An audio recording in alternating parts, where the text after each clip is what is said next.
Evening everyone. তো কোথায় কোথায় আমাদের সেই ছানাপোনাগণ কোথায় গেল? আমি কিন্তু খুব সুন্দর তোমাদের নাম রেখেছি ছানাপোনা, অর্থাৎ আমাদের লিটিল লিটিল লিটিল হার্টস। তারা সবাই কোথায়?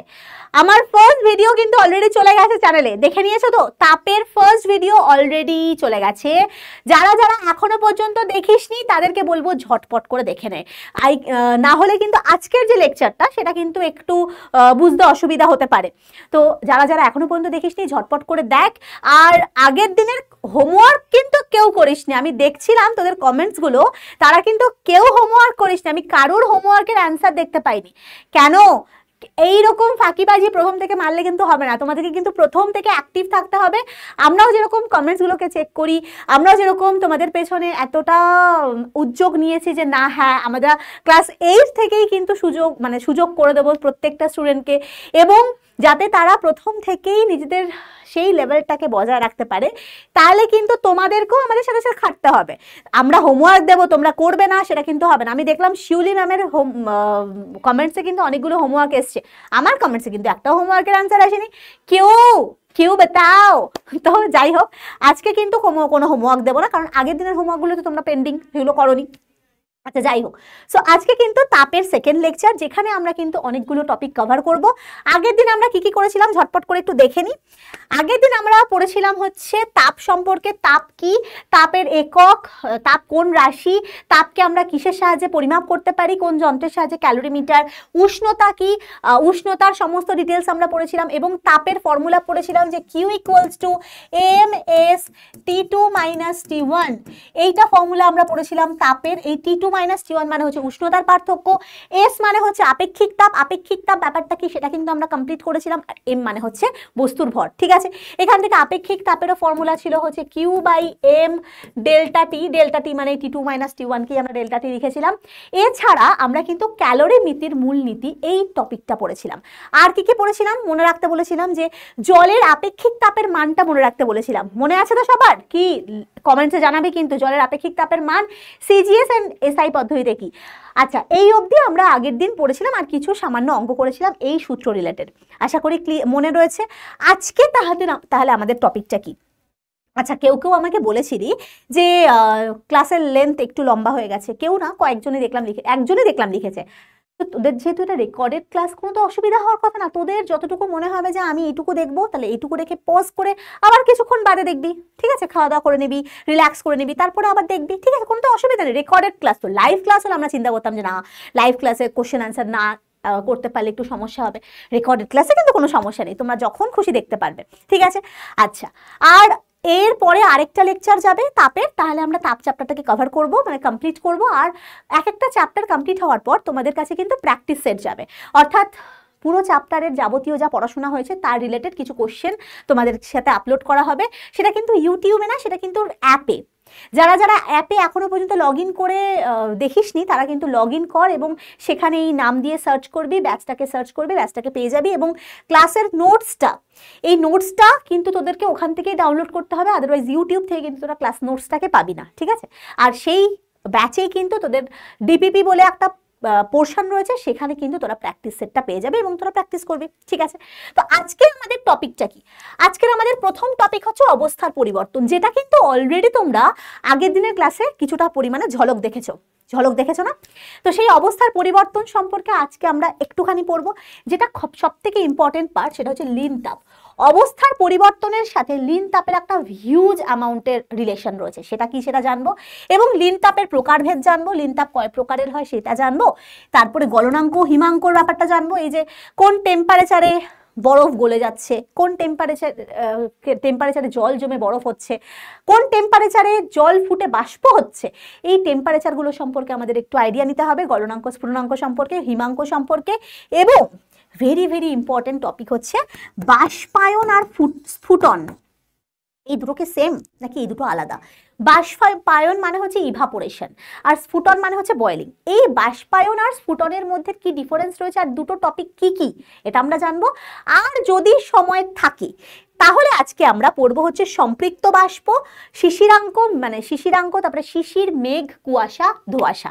এটা হচ্ছে যদি আজকের লেকচারের টাইম থাকে তাহলে পড়বো, আদারওয়াইজ আমরা নেক্সট লেকচারে পড়বো। তার আগে বল, আগের দিনের লেকচার নিশ্চয়ই সকলে দেখেছিস, কারণ নিশ্চয়ই কোনো সেরকম ডাউট নেই। আর যদি মনে হয় যে না ডাউট হচ্ছে বা কিছু সমস্যা হচ্ছে তাহলে কমেন্ট সেকশনে জানাবে। আর তোমরা যারা অ্যাপ থেকে দেখছো তাহলে অ্যাপের ডাউট সেকশনে জানাতে পারো কোনো অসুবিধা থাকলে। আর বাড়িতে কিন্তু প্রচুর যা যা আমি টাস্ক দিচ্ছি বা যা যা করানো হচ্ছে সব কিছু বাড়িতে প্র্যাকটিস করতে হবে। তাহলে চলো লেটস স্টার্ট। ফার্স্ট আমরা পড়বো হচ্ছে অবস্থার পরিবর্তন কি। দেখ, তাপ প্রয়োগের ফলে বেশ কিছু পরিবর্তন আমরা দেখতে পাই। এক হচ্ছে কি উষ্ণতার পার্থক্য ঘটানো পসিবল, অর্থাৎ তাপ প্রয়োগে উষ্ণতা বৃদ্ধি পায় আর তাপ বর্জনে উষ্ণতা হ্রাস পায়, এটা আমরা পড়েছি। এছাড়া আমরা কি কি পড়লাম, তাপ প্রয়োগে তাপীয় প্রসারণ হওয়া পসিবল, অর্থাৎ কোনো বস্তু তার আয়তন দৈর্ঘ্য বা ক্ষেত্রফল সেটা প্রসারিত করতে পারে। তারপরে আমরা কি পড়েছিলাম, তাপ প্রয়োগে রাসায়নিক পরিবর্তন হওয়া পসিবল, অর্থাৎ কোনো বস্তু কোনো যৌগ তাপ প্রয়োগে ডিকম্পোজড হয়ে অর্থাৎ বা সেটা কিন্তু বিয়োজিত হয়ে বা কোনো রকমের যে ডিকম্পোজিশন রিয়াকশন যেটা হয়, তো সেটা হয়ে কিন্তু অন্য ভিন্ন ভিন্ন পদার্থে পরিণত হতে পারে, যেটাকে আমরা বলেছিলাম তাপীয় বিয়োজন পদ্ধতি। এটা রাসায়নিক বিক্রিয়া ঘটাতে পারে। আর কি বলেছিলাম অবস্থার পরিবর্তন করতে পারে, যেটাকে আমরা একটা ছকের মাধ্যমে দিয়েছিলাম, নিশ্চয়ই মনে রয়েছে। যে কোনো একটা বরফের টুকরোকে তুই ফ্রিজ থেকে বাইরে রেখে দিয়েছিস, ঠিক আছে, বাইরের উষ্ণতা তো বেশি, বরফের উষ্ণতা কত হয় 0 ডিগ্রি সেন্টিগ্রেড, তারও কম হয়। নর্মালি বরফের টেম্পারেচার মাইনাসে হয়, ঠিক আছে। 0 ডিগ্রিতে আমি ধরলাম -10 ডিগ্রি, দেখেছো আমি লিখতে গিয়ে মুছেই দিলাম। আমি ধরলাম -10 ডিগ্রিতে একটা বরফকে রাখা আছে, তুমি বাইরে একটা টেবিলের মধ্যে রেখে দিয়েছো, তার বাইরের উষ্ণতা হচ্ছে 25 ডিগ্রি সেন্টিগ্রেড। তাহলে কি হবে, তাপ এখন উষ্ণ স্থান থেকে অর্থাৎ বাইরে থেকে এনভায়রনমেন্ট থেকে কোথায় প্রবেশ করবে, বরফের মধ্যে প্রবেশ করবে। তাপের প্রবাহ অলওয়েজ উষ্ণ থেকে শীতলের দিকে প্রবাহিত হয়, এটা নিশ্চয়ই জানো যে তাপ উষ্ণ থেকে শীতল বস্তুতে প্রবাহিত হয়। এবং এর প্রসেসগুলো, তাপ প্রবাহের প্রসেসগুলো আমরা নেক্সট লেকচারে শিখব। তাহলে এখানে যখন বস্তুটা, এই বরফটা যখন তাপ গ্রহণ করবে, ও আস্তে আস্তে কি হবে, ওর টেম্পারেচার আস্তে আস্তে বাড়বে এবং বাড়তে বাড়তে আমি ধরলাম 10 ডিগ্রি থেকে সে 0 ডিগ্রিতে এসে পৌঁছাবে। যেই না 0 ডিগ্রিতে এসে পৌঁছালো, এই 0 ডিগ্রিটা হচ্ছে বরফের গলনাঙ্ক। ये গলনাঙ্ক क्या है मैम?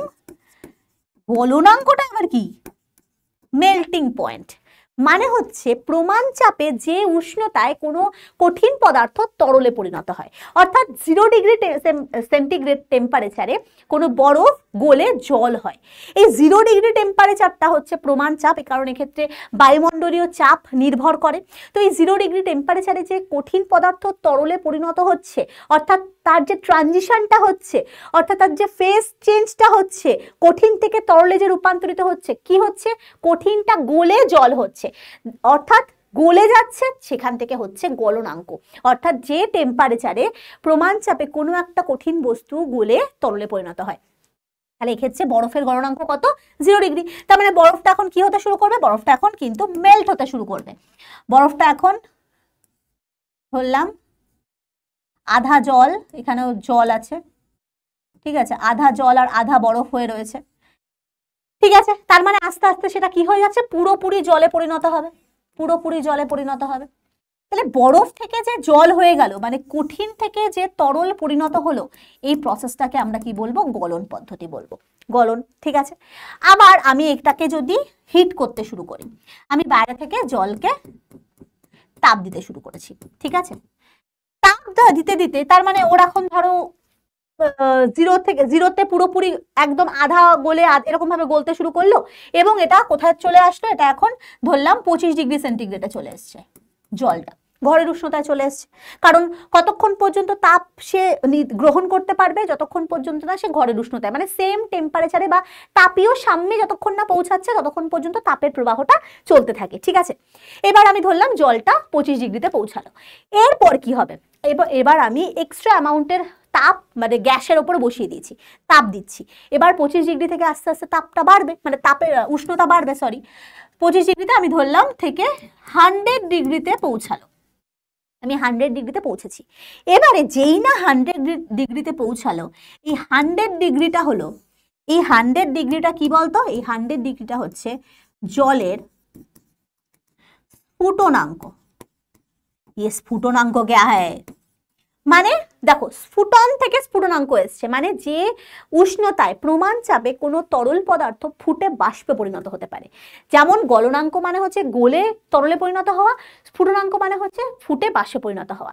যেই না 100 ডিগ্রিতে পৌঁছালো সাথে সাথে এই জলটা কিন্তু, এই যে জলটা ছিল সেটা কিন্তু বাষ্প হতে শুরু করে দিল এবং সেটা কিসে পরিণত হলো? গ্যাসে পরিণত হলো। বাষ্প মানে তো গ্যাস, তাহলে তরল থেকে যে গ্যাসে পরিণত হওয়া এটাকে আমরা কি বলি? বাষ্পীভবন। মনে থাকবে। আবার এই এটাতে আমরা কি হয়েছে, এক্ষেত্রে আমরা হিট অ্যাড করেছি, কন্টিনিউ হিট দিচ্ছি, তাই এই প্রসেসগুলো হচ্ছে। এবারে আমি যদি উল্টো দিক করি, মানে যদি গ্যাস থেকে তরলে আসি তাহলে তো হিট বর্জন করতে হবে, তাপ বর্জন করতে হবে। তাহলে যদি উল্টো প্রসেস করি যে গ্যাস থেকে, দেখো এটার থেকে আমি তরলে ট্রান্সফার করছি, মানে মাইনাস হিট। অর্থাৎ গ্যাস থেকে যদি তরলে পরিণত করা হয়, ধরো তুমি একটা এক্সাম্পল নিয়ে ধরো তুমি এরকম করছো যে বাষ্প যে এখান থেকে বেরোচ্ছে, সেই বাষ্পের, ধরো একটা কেতলিতে তুমি জল গরম করছো, দেখবে কেতলির যে মুখটা থেকে সেখান থেকে ধু হু করে বাষ্প বেরোতে থাকে। এই বাষ্প যেখান থেকে বেরোচ্ছে সেই জায়গাটায় যদি তুমি কোনো ঠান্ডা প্লেটকে, স্টিলের থালা, ঠান্ডা একটা জিনিসকে এরকম ভাবে রেখে দাও ওই বাষ্পটার সামনে, দেখবে সেই বাষ্পটা স্টিলের থালার সংস্পর্শে আসার সাথে সাথে সে বাষ্প থেকে ঘনীভূত হয়ে জলে পরিণত হয়ে ড্রপলেট হয়ে স্টিলের থালা থেকে গড়িয়ে গড়িয়ে জল পড়ছে। তার মানে কি হচ্ছে? তাপ সেক্ষেত্রে বর্জন হচ্ছে। কোথায়? স্টিলের থালা তো ঠান্ডা, ঠান্ডাটার সংস্পর্শে এসে জলীয় বাষ্প, গরম বাষ্পটা ঠান্ডা হয়ে গিয়ে ঘনীভূত হয়ে সে তরলে পরিণত হচ্ছে, তার মানে তাপের বর্জন হচ্ছে। তাহলে তাপের বর্জন হলে গ্যাস থেকে তরলে পরিণত হওয়ার ঘটনাটাকে আমরা বলি ঘনীভবন। ঠিক আছে, ঘনীভবন বলা হয়। ঠিক আছে, আবার এখান থেকে যদি আমি নিচের থেকে যাই, মানে তরল থেকে যদি আমি কঠিনে যাই, তরল থেকে কঠিনে যাওয়ার ঘটনাটাকে আমরা কি বলবো? সেক্ষেত্রেও আমাকে তাপ বর্জন করতে হয়। মানে ধরো একটা জলের বোতলকে তুমি ফ্রিজে রেখে দিয়েছো, তাপ বর্জন করবে। এই প্রসেসটাকে আমরা বলবো কঠিনীভবন।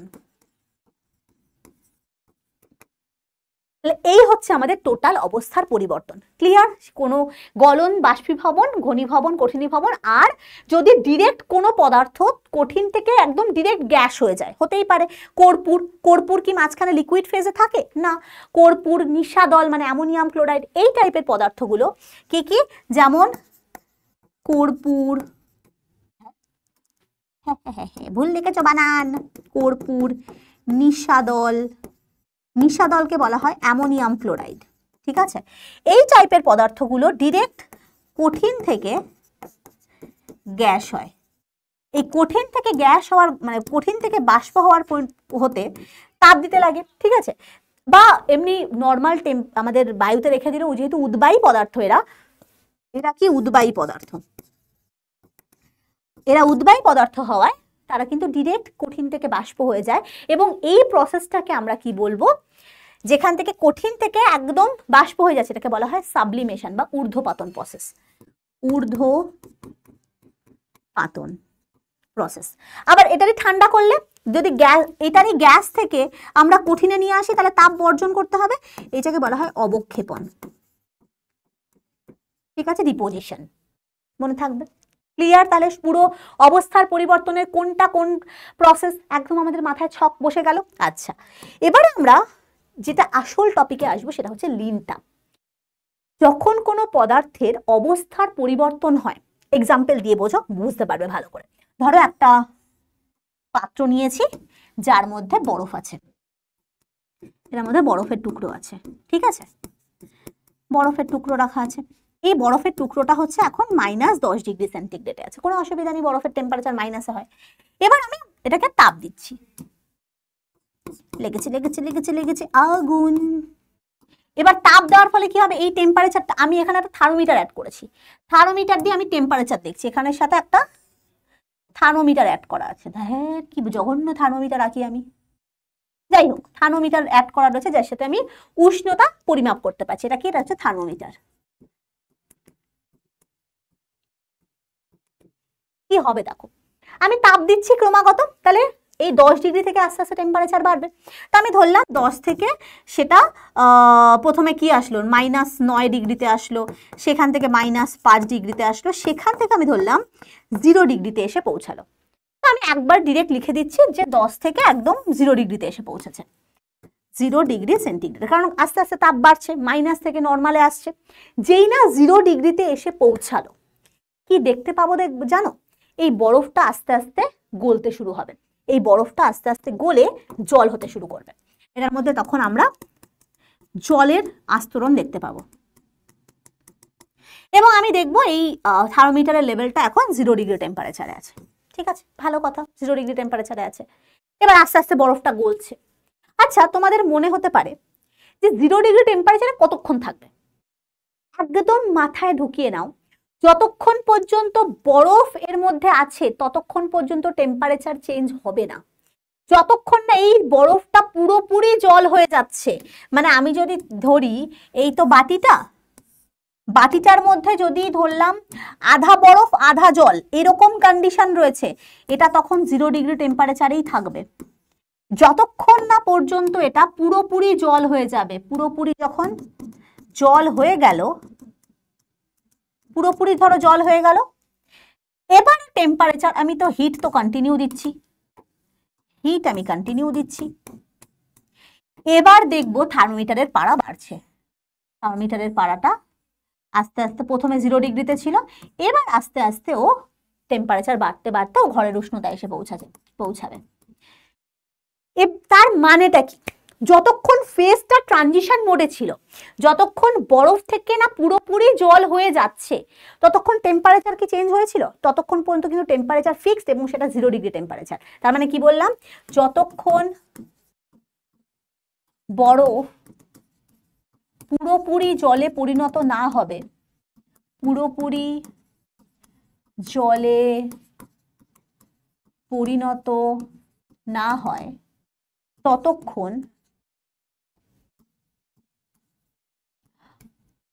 তরলের মানে তরলের না, ততক্ষণ উষ্ণতার কোনো পরিবর্তন হবে না, উষ্ণতার কোনো পরিবর্তন হচ্ছে না, এবং সেটা 0 ডিগ্রি টেম্পারেচারে সেটা ফিক্সড, টেম্পারেচার চেঞ্জই হচ্ছে না। কতক্ষণ পর্যন্ত? যতক্ষণ না পুরোপুরি বরফটা জলে পরিণত হবে ততক্ষণ পর্যন্ত টেম্পারেচার ফিক্সড। ঠিক আছে, এবার যখন পুরোপুরি জল হয়ে গেল, যখন পুরো বরফ, আচ্ছা টেম্পারেচার ফিক্সড, এবং সেটা লিখে দিই, টেম্পারেচার পরিবর্তন হবে না, 0 ডিগ্রিতেই থাকবে। ঠিক আছে, এবার যখন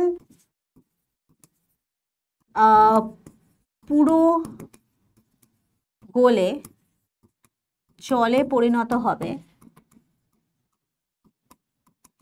এরপর থেকে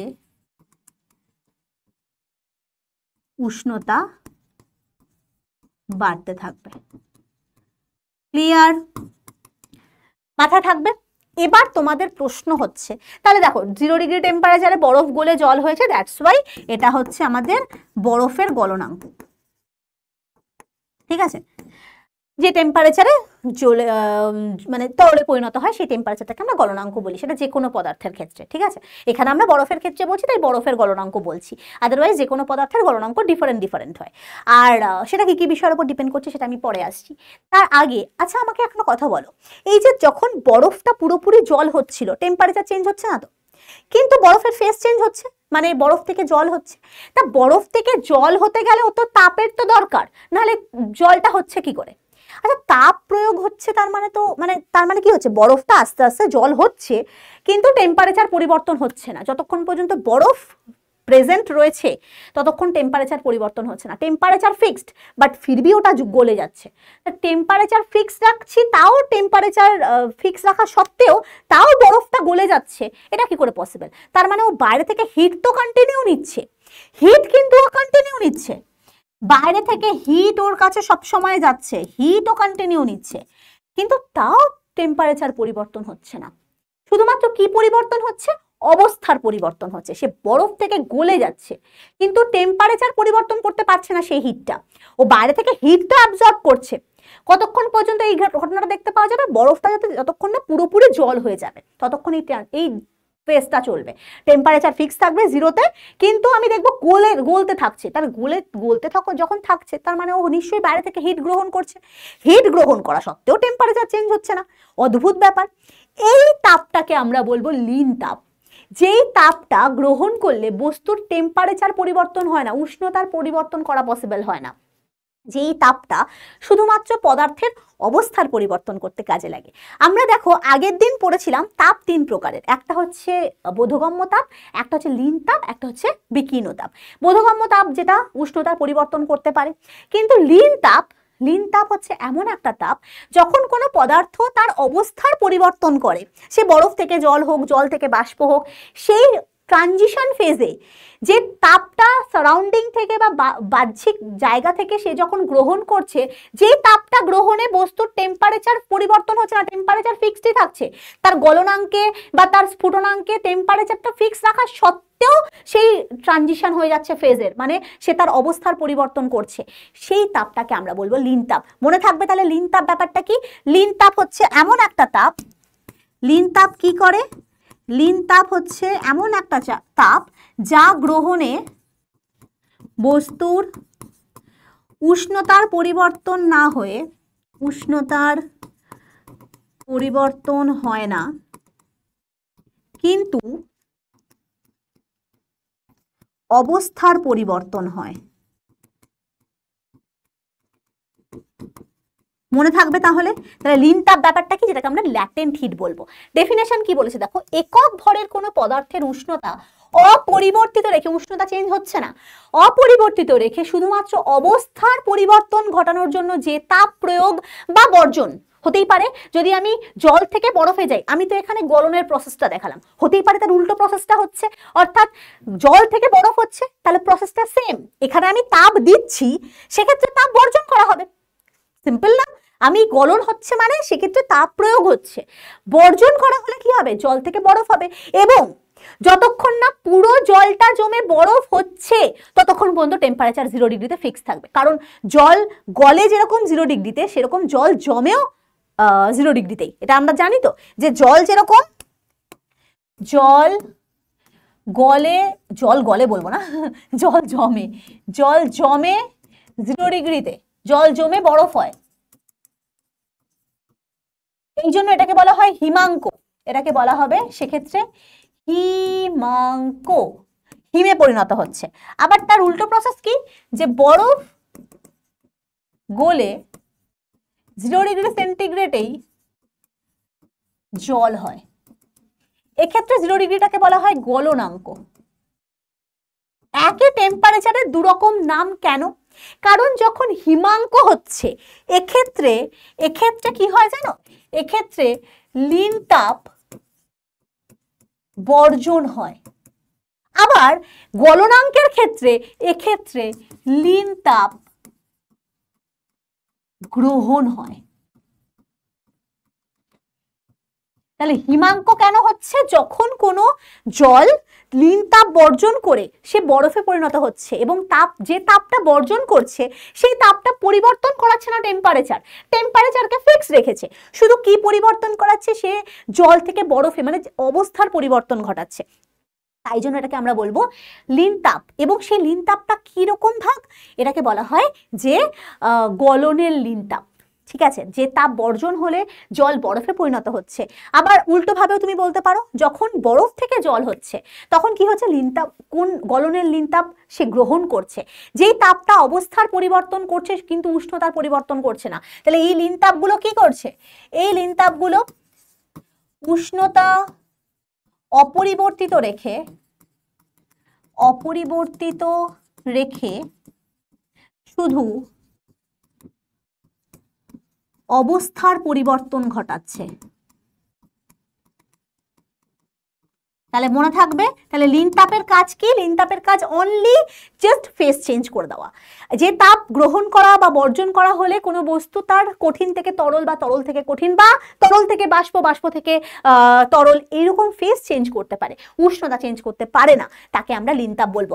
একদম ক্রিস্টাল ক্লিয়ার? হ্যাঁ বললে হ্যাঁ বলো, বলো জয় মাতাজি, একদম ক্রিস্টাল ক্লিয়ার। ওকে, তাহলে এবার লিন তাপের আমাদের একটু ফর্মুলা পড়তে হবে, ঠিক আছে। লিন তাপ মানে কি, আমরা কি দেখলাম, যে তাপটা গ্রহণ বা বর্জন করলে কোনো বস্তুর, একক ভরের কোনো বস্তুর উষ্ণতা অপরিবর্তিত রেখে জাস্ট ফেজটা চেঞ্জ করতে সাহায্য করে, সেই তাপটাকে আমরা বলবো লিন তাপ। যেটা ও সারাউন্ডিং থেকে গ্রহণ করতে পারে বা পারিপার্শ্বিক যে পরিবেশ সেখান থেকে গ্রহণ করতে পারে, বা যদি তাপ দাও তুমি, সেই তাপের প্রভাবে গ্রহণ করতে পারে, যে কোনোভাবে সে গ্রহণ বা বর্জন করতে পারে, ঠিক আছে। এর কিছু অ্যাপ্লিকেশনস রয়েছে, কিন্তু তার আগে আমাকে লিন তাপের ফর্মুলাটা জানতে হবে। কি বলা হয়েছে, একক ভরের কোনো বস্তুকে, একক ভরের কোনো বস্তুর উষ্ণতা অপরিবর্তিত রেখে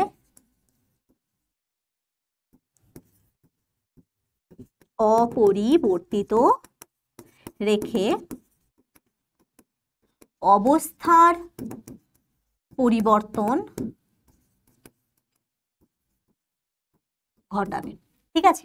তাকে, সেই পরিমাণ তাপকে আমরা বলবো লিন তাপ। তাহলে লিন তাপের ফর্মুলা কি, আমরা কিউ দিয়ে তাপকে ডিনোট করি। তাহলে যে পরিমাণ তাপ একক ভরের পদার্থের অবস্থার পরিবর্তন ঘটাতে পারে, সেই, এটা হচ্ছে তাপের যে, এটা হচ্ছে কিউটা হচ্ছে তাপ, এমটা হচ্ছে ভর, আর এলটা হচ্ছে লিন তাপ, যেটা গ্রহণে এম ভরের কোনো বস্তুর জাস্ট অবস্থার পরিবর্তনটা হয়। তাহলে এখান থেকে আমরা এল ইকুয়াল টু কি লিখবো, এখান থেকে আমরা এল ইকুয়ালস টু লিখবো কিউ বাই এম। এটাই হচ্ছে আমাদের ফর্মুলা, ডিং ডিং, এটাই হচ্ছে আমাদের লিন তাপের ফর্মুলা। তাহলে লিন তাপের একক কি হবে বলো তো, দেখো তাপের একক কিন্তু আমি আগের দিন শিখেছি, এবার যদি বলো যে তাপের একক ভুলে গেছি তাহলে কিন্তু মাথায় গাঁটটা খায়গা। তাহলে একক এসআই একক, কিউ বাই এম, কিউ মানে জুল, তাপের একক জুল, বাই এম মানে ভর, মানে জুল পার কেজি। সিজিএস এ কি হবে, জুলের জায়গায় আমি কি লিখবো, ক্যালোরি, ক্যালোরি, বাই কেজির জায়গায় কি লিখবো, গ্রাম, তাহলে ক্যাল পার জি, ক্যালোরি পার গ্রাম। এটাই হচ্ছে আমাদের লিন তাপের ফর্মুলা। মনে রাখবে, একক ভরের কোনো বস্তুকে, এই যে একক ভরের কোনো বস্তুকে মানে গলাতে বা মানে অবস্থার পরিবর্তন ঘটাতে, উষ্ণতা অপরিবর্তিত রেখে অবস্থার পরিবর্তন ঘটাতে যে পরিমাণ তাপের গ্রহণ বা বর্জন হয়। তাহলে কি বলতে পারছি, আমরা সবসময় আগের দিন যখন আপেক্ষিক তাপের ফর্মুলা পড়েছিলাম, সেখানে আমরা সংজ্ঞা তৈরির সময় বলেছিলাম নিচের পোর্শনটাকে আমাদের একক ধরতে হয়। তাহলে একক ভরের নিচে কি আছে, হরের পোর্শনটাকে একক ধরবো। একক ভরের কোনো বস্তুর উষ্ণতা অপরিবর্তিত রেখে অবস্থার পরিবর্তন ঘটাতে যে পরিমাণ তাপের, তাপ মানে কিউ, যে পরিমাণ তাপের গ্রহণ বা বর্জন হয় তাকে আমরা কি বলবো, লিন তাপ বলবো। ক্লিয়ার, ক্যাপিটাল এল দিয়ে লিন তাপকে ডিনোট করা হয়। এই লিন তাপের কিছু প্রকারভেদ রয়েছে, দেখো যেরকম বরফ থেকে জল হতে পারে, সেরকম জল থেকে বাষ্প হতে পারে। তাহলে ডিফারেন্ট লিন তাপের প্রকারভেদ হবে, ফেজ চেঞ্জের ডিফারেন্ট ফেজ চেঞ্জ হবে না, অবস্থার পরিবর্তন ডিফারেন্ট হবে। দেখো এখানে একটা ছবি দেওয়া রয়েছে, যেখানে এটা আইস, এটা আইসের মতো কালার নয়, অদ্ভুতভাবে এটাকে চকলেট আইস করে দিয়েছে, চকলেটের কালার করে দিয়েছে। তো আইস থেকে গলে যাচ্ছে, মানে আইসটা পুরোপুরি যখন গলে জলে পরিণত হচ্ছে ততক্ষণ পর্যন্ত দেখো এটাকে আমরা মেল্টিং প্রসেস বলবো, এবং ততক্ষণ পর্যন্ত 0 ডিগ্রি টেম্পারেচারটা ফিক্সড, এখানে 0 ডিগ্রি টেম্পারেচারটাকে ফিক্সড রাখা হবে। এই ক্ষেত্রে যে পরিমাণ তাপটা আইস গ্রহণ করছে, যে পরিমাণ তাপটা আইস গ্রহণ করেছে, ঠিক আছে, সেই তাপটাকে আমরা বলবো লিন তাপ। এই মা, লিন তাপ, সেই লিন তাপটাকে কি বলবো, গলনের লিন তাপ বলবো, গলনের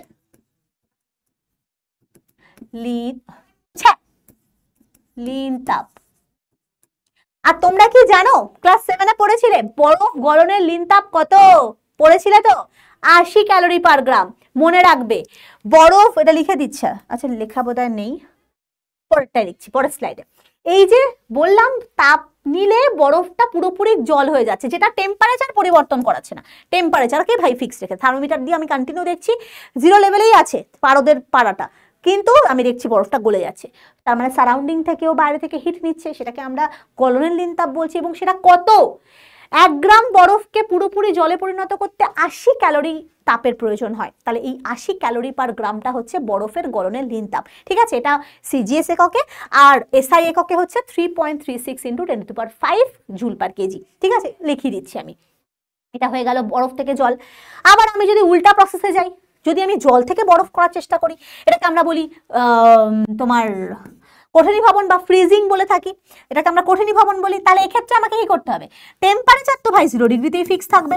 যতক্ষণ না পুরোপুরি জলটা বরফে পরিণত হচ্ছে, পুরোপুরি টেম্পারেচার কিন্তু ফিক্স থাকবে। কিন্তু এক্ষেত্রে হিট কি হচ্ছে? বর্জন হচ্ছে, হিট বর্জন হচ্ছে। এবং কোন হিট বর্জন হচ্ছে? লিন তাপ বর্জন হচ্ছে। ঠিক আছে, ঠিক আছে, লিন তাপ বর্জন হচ্ছে। সেক্ষেত্রেও কিন্তু তাপের পরিমাণটা 80 ক্যালোরি পার গ্রামই। এক্ষেত্রে যেরকম লিন তাপ গ্রহণ হচ্ছে, এটা হচ্ছে লিন তাপ গ্রহণ, এবং সেটা কত? 80 ক্যালোরি পার গ্রাম। ঠিক আছে, আর এক্ষেত্রে লিন তাপ বর্জন কখন? যখন তরল থেকে কঠিন হচ্ছে, এবং সেটাও হচ্ছে কিন্তু 80 ক্যালোরি পার গ্রাম। 80 ক্যালোরি পার গ্রাম গ্রহণ করলে বরফটা জল হয়, আর এই পরিমাণ তাপটাই বর্জন করলে জলটা বরফ হয়ে যায়। ক্লিয়ার তাহলে? আচ্ছা, আবার এইখান থেকে এই প্রসেসটা, অর্থাৎ জল থেকে বাষ্পের প্রসেস হতে পারে, এক্ষেত্রেও অবস্থার পরিবর্তন হচ্ছে। কিন্তু জল থেকে বাষ্প হতে গেলে টেম্পারেচার কত হতে লাগে বলো তো? 100 ডিগ্রি হতে হয়। অর্থাৎ এক্ষেত্রে 100 ডিগ্রি সেন্টিগ্রেডটা হচ্ছে ফিক্সড, ফিক্স থাকবে যতক্ষণ না পুরোপুরি জলটা বাষ্প হয়ে যাচ্ছে। এবার ধরো বাষ্প হয়ে গেল, তারপর বাষ্পের টেম্পারেচার বাড়তে পারে, বাট যতক্ষণ না বাষ্প আর জলের ট্রানজিশন ফেজে আছে ততক্ষণ পর্যন্ত কিন্তু কোনো রকমের টেম্পারেচার পরিবর্তন হবে না। এবং এটাকে আমরা বলবো, এই সময় যে তাপটা গ্রহণ হবে, এই সময় কি হবে? ওই জলটা তাপ গ্রহণ করবে। এটা কত তাপ? 537 ক্যালোরি পার গ্রাম। এটাকে বলা হয় বাষ্পীভবনের লিন তাপ। বাষ্পীভবনের লিন তাপ। ঠিক আছে, এই তাপটা হচ্ছে 537 ক্যালোরি পার গ্রাম, যেখানে জলটা পুরোপুরি আছে। এটাকে আমি লিখি দিই না, এটাকে বলা হয় কঠিনীভবনের লিন তাপ। কঠিন হচ্ছে কঠিনীভবনের লিন তাপ। আমি বোধহয় একটু আগে গলনের লিন তাপ বলেছি। কঠিন, দেখো গলিত হলে গলনের লিন তাপ, মানে তাপ বর্জন হলে, মানে গলা অবস্থা থেকে কঠিন হলে কঠিনীভবনের লিন তাপ। ওই যে যেমন ফেস নাম যে ছিল, গলন, কঠিনীভবন, ঘনীভবন, বাষ্পীভবন, ওই সেম নামের পেছনে জাস্ট একটা লিন তাপ বসিয়ে দিতে হবে। ওটাই হচ্ছে লিন তাপের প্রকারভেদ। ঠিক আছে, যখন বরফ থেকে জল হচ্ছে বা কঠিন থেকে তরল হচ্ছে তখন গলনের লিন তাপ। আবার যখন উল্টো ফেজ, তখন গলনের লিন তাপ গ্রহণ হয়, তার ফলে কিন্তু গলে যায়। আবার যখন উল্টো ফেজটা, অর্থাৎ তরল থেকে মানে সেটা কঠিনে পরিণত হচ্ছে, সেক্ষেত্রে কঠিনীভবন হচ্ছে, বলে কঠিনীভবনের লিন তাপ। সেক্ষেত্রে তাপ কিন্তু বর্জন হয়, মনে থাকবে। সেক্ষেত্রে তাপ কি হয়? বর্জন হয়। আর আগের ক্ষেত্রে তাপ কি হয়? গলনের ক্ষেত্রে তাপ গ্রহণ হয়। আচ্ছা, আর কি বাষ্পীভবনের লিন তাপ বলেছি, এই বাষ্পীভবনের লিন তাপেও কিন্তু গ্রহণ হয়, যার জন্যই তাপটা গ্রহণ করে জলটা বাষ্প হয়ে যাচ্ছে। আবার উল্টো ফেজটাও হতে পারে, অর্থাৎ বাষ্প থেকে যদি আমি তাপ বর্জন করি, একই পরিমাণ তাপ 537 মাইনাস 537 ক্যালোরি পার গ্রাম। কেন মাইনাস দিলাম? তার কারণ হচ্ছে লিন তাপ বর্জন হচ্ছে। তাপ, এই পরিমাণ তাপ যদি বর্জন হয়ে যায় তাহলে কিন্তু বাষ্পটা পুরোপুরি জলে ঘনীভূত হতে পারে। এই তাপটাকে বলা হয় ঘনীভবনের লিন তাপ। এই তাপটাকে আমি কি বলবি? ঘনীভবনের লিন তাপ। ঠিক আছে, এই তাপগুলোর, এই তাহলে আমরা লিন তাপের সবকটা প্রসেস, মানে সবকটা টাইপ দেখে নিলাম। 4টে টাইপ। গলনের লিন তাপ, যে ক্ষেত্রে তাপ গ্রহণ হয়। বাষ্পীভবনের লিন তাপ, এক্ষেত্রেও তাপ গ্রহণ হয়। গলনের লিন তাপে কি হচ্ছে? কঠিন থেকে তরল, ঠিক আছে, গলে যাচ্ছে। বাষ্পীভবনের লিন তাপ মানে হচ্ছে তরল থেকে বাষ্প, ঠিক আছে। আর উল্টো প্রসেসটা কি? যেখানে তাপ বর্জন হবে, বাষ্প থেকে তরল হলে ঘনীভবনের লিন তাপ ঘনীভূত হচ্ছে, আবার তরল থেকে কঠিন হলে কঠিনীভবনের লিন তাপ। তাহলে আমরা প্রত্যেকটা কিন্তু লিন তাপ পড়ে নিয়েছি। এখানে প্রথম রয়েছে হচ্ছে গলনের লিন তাপ। তাহলে প্রথম যে তাপ বা যে লিন তাপ গ্রহণ করলে উষ্ণতা অপরিবর্তিত রেখে জাস্ট কি হয়, তার কঠিন পদার্থ তরলে পরিণত হয়। ঠিক আছে, সেম ভরের কঠিন পদার্থ তরলে পরিণত হয়, সেই তাপটাকে আমরা বলবো গলনের লিন তাপ। বরফের ক্ষেত্রে এসআইতে 1 গ্রাম বরফকে পুরো জলে পরিণত করতে 80 ক্যালোরি তাপ গ্রহণ করতে হয় এবং এই সময় উষ্ণতা 0 ডিগ্রি সেন্টিগ্রেড থাকে। ঠিক আছে, ক্লিয়ার? আচ্ছা, তাহলে এই 80 ক্যালোরি পার গ্রাম এটা হচ্ছে বরফের গলনের লেন্থ। ক্লিয়ার? মনে থাকবে এটা হচ্ছে এসআই তে। এটাকে সিজিএস এ আনতে গেলে আমরা জানি কি 1 ক্যালোরি মানে হচ্ছে 4.2 জুল। ঠিক আছে, এই ক্যালোরি থেকে জুলে আনতে গেলে 4.2 দিয়ে মাল্টিপ্লাই করতে হয়। তাহলে আমি যদি এটাকে সিজিএস এ আনার চেষ্টা করি তাহলে 80 কে ক্যালোরি থেকে জুলে নিয়ে যাব, তাহলে কি করব 4.2 দিয়ে মাল্টিপ্লাই করব।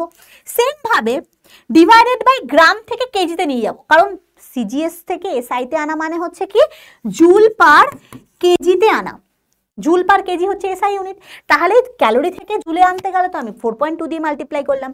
গ্রাম থেকে কি করতে হয়, কেজিতে আনতে গেলে কি করতে হয়, ডিভাইডেড বাই 1000, 1/1000, কারণ গ্রামটা অলরেডি তো বাইতে আছে। দেখো এটা হচ্ছে মেন বাইটা, এই যে ক্যালোরি পার গ্রাম, তাই তো? এই পার্টটা হচ্ছে এই বাইটা।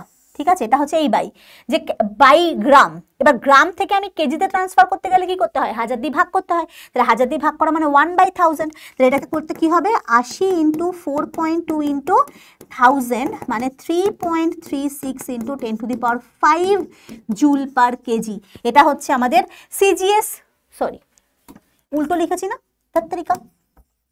এটা হচ্ছে আমাদের সিজিএস পদ্ধতি, মাথাও গেছে। এটা হচ্ছে সিজিএস পদ্ধতি আর এটা হচ্ছে আমাদের এসআই পদ্ধতি, আমারও মাথা গেছে। সিজিএস পদ্ধতিতে হচ্ছে ক্যালোরি পার গ্রাম হয় আর এসআই পদ্ধতিতে হচ্ছে জুল পার কেজি হয়, উল্টো লিখে ফেলেছিলাম আমি। সিজিএস পদ্ধতিতে হচ্ছে ক্যালোরি পার গ্রাম, 80 ক্যালোরি পার গ্রাম হচ্ছে সিজিএস ইউনিটের বরফের লিনতাপ, গলনের লিনতাপ। আর এসআই পদ্ধতিতে হচ্ছে এটাকে জুল পার কেজিতে আনতে হয়, তার মানে 3.36 × 10⁵ জুল পার কেজি। এটা হচ্ছে এসআইতে বরফের লিনতাপ, বরফ গলনের লিনতাপ। ক্লিয়ার? তাহলে গলনের লিনতাপ আমাদের ক্লিয়ার। নেক্সট হচ্ছে আমাদের কি আছে, কঠিনীভবনের লিনতাপ। অর্থাৎ যখন জল জমে কঠিনে পরিণত হচ্ছে, বরফে পরিণত হচ্ছে, এতে কত পরিমাণ তাপের বর্জন করতে হয়। এক্ষেত্রে যখন 1 গ্রাম জল জমে 0 ডিগ্রি সেন্টিগ্রেডে বরফে পরিণত হয়,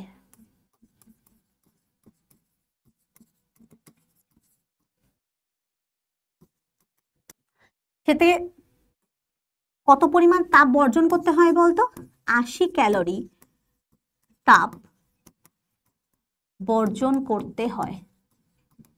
তার মানে জলের কঠিনীভবনের লিনতাপ, জলের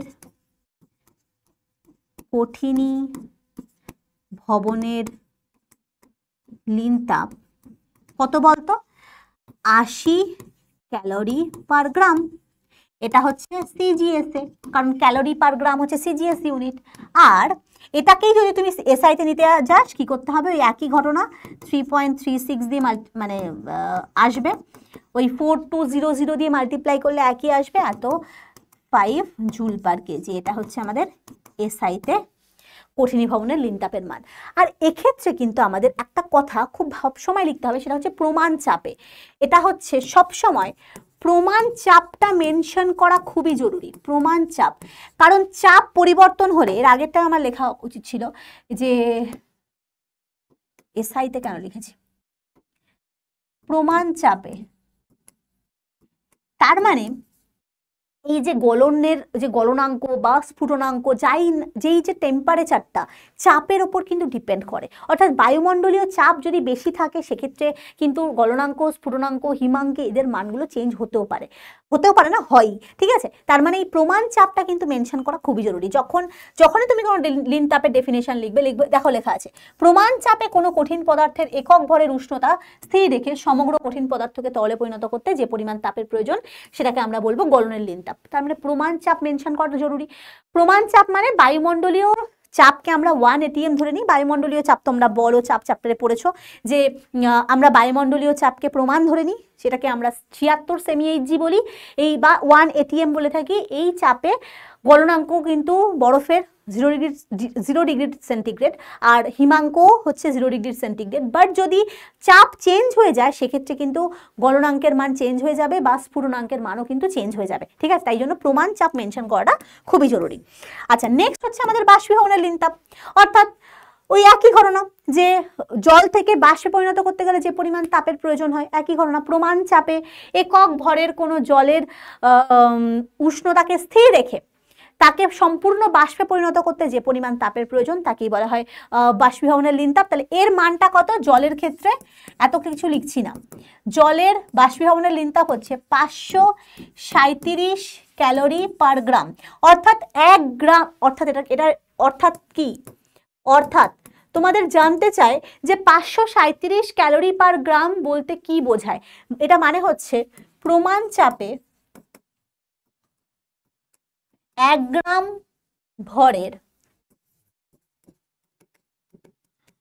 কোনো না 1 গ্রাম ভরের জলের উষ্ণতা অপরিবর্তিত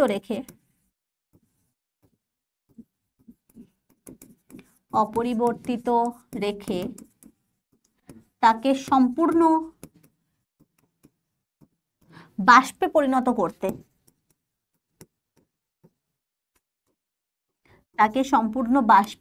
করতে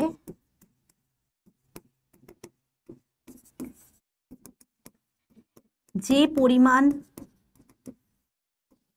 তাপ প্রয়োজন, যে পরিমাণ লিখবো না, এখানে বলে দেওয়া আছে যে 537 ক্যালোরি তাপের প্রয়োজন। এটাই হচ্ছে জলের বাষ্পীভবনের লিন তাপ 537 ক্যালোরি। কোনো জায়গায় দেখবে 540 লেখা আছে, ঘাবড়ানোর কিছু নেই, অ্যাপ্রক্সিমেট করে লিখেছে। তাহলে 537 ক্যালোরি পার গ্রাম এটাকেই বলে। আর এটারই এসআই ভ্যালু কি হবে? 537 এর সাথে কিছুই না 4200 জুল পার কেজি গুণ করবে, দেখবে 2.26 × 10⁶ জুল পার কেজি হবে। এটা হচ্ছে এসআইতে বাষ্পীভবনের লিন তাপের মান জলের ক্ষেত্রে। মনে থাকবে তাহলে জলের ক্ষেত্রে মানগুলোকে আসলে আমাদেরকে একদম মুখস্থ রাখতে হয়। এটা কিন্তু অনলি জলের ক্ষেত্রে বলছি, এটা কিন্তু সবার ক্ষেত্রে নয়, অন্যান্য পদার্থের ক্ষেত্রে কিন্তু আলাদা আলাদা হবে, কিন্তু জলের ক্ষেত্রে মানগুলোকে আমাকে একদম মুখস্থ রাখতে হয়, তাহলে মনে থাকবে। নেক্সট আমাদের রয়েছে যে ঘনীভবনের লিন তাপ, অর্থাৎ এটা মানে কি, যে যখন বাষ্প থেকে তরলে পরিণত হচ্ছে। এই দেখো, এই যে কেটলি থেকে আমি বললাম না, কেটলি থেকে যখন প্রচন্ড বাষ্প বেরোয়, সেখানে একটা কোনো ঠান্ডা স্টিলের থালাকে রাখলে সেখান থেকে জল ড্রপ ওয়াইজ পড়তে থাকে, অর্থাৎ ঘনীভূত হয়ে গেছে। এটারও মান কিন্তু এক্ষেত্রে তাপ কি করছে, এক্ষেত্রে এই বাষ্পটা এখানে তাপ বর্জন করছে এবং এখানে তাপ বর্জন হয়েছে, এবং সেই তাপটা কি, এই তাপটা হচ্ছে ঘনীভবনের লিন তাপ। ঘনীভবনের লিন তাপ বর্জন হচ্ছে, এবং সেটা কত? জলের ক্ষেত্রে 537 ক্যালোরি পার গ্রাম। এত পরিমাণ তাপের বর্জনের ফলে টেম্পারেচার সেমই রয়েছে, কিন্তু জাস্ট অবস্থার বা ফেজটা চেঞ্জ হচ্ছে। তাহলে ঘনীভবনের লিন তাপের মানও কিন্তু সেম, 537 ক্যালোরি পার গ্রাম। এটা হচ্ছে সিজিএসএ, ওই একই 2.26 10⁶ জুল পার কেজি। এটা হচ্ছে এসআইতে। এটা কি, এটা একমাত্র জলীয় বাষ্পের এটা হচ্ছে জলীয় বাষ্প থেকে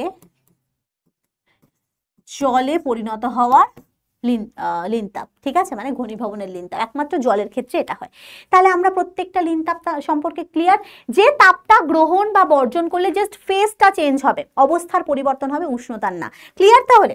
আচ্ছা, এবার আমরা যাব হচ্ছে লিন তাপের একটা গ্রাফ তোমাদের ক্লাস 9-এ রয়েছে, বাট এখন জাস্ট একটুখানি একটা আইডিয়া করে নাও। আচ্ছা, যখন কি বললাম, বরফ ছিল, -10 ডিগ্রিতে ছিল। এবার ওটা বাইরে থেকে তাপ নেওয়ার ফলে কি হলো, ওটা বরফ আধা জল আধা এরকম একটা কন্ডিশনে ছিল। এই সময় হচ্ছে 0 ডিগ্রি টেম্পারেচার। যতক্ষণ না পুরোপুরি জল হলো, পুরোপুরি যতক্ষণ না জল হলো ততক্ষণ পর্যন্ত 0 ডিগ্রি টেম্পারেচারেই পৌঁছালো।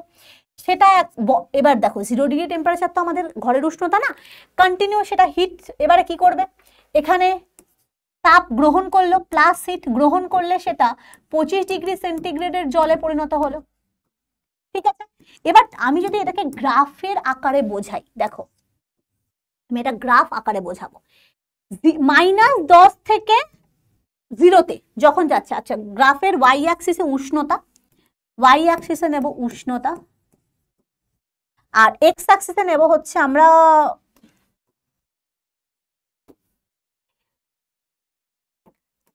তাপের পরিমাণ।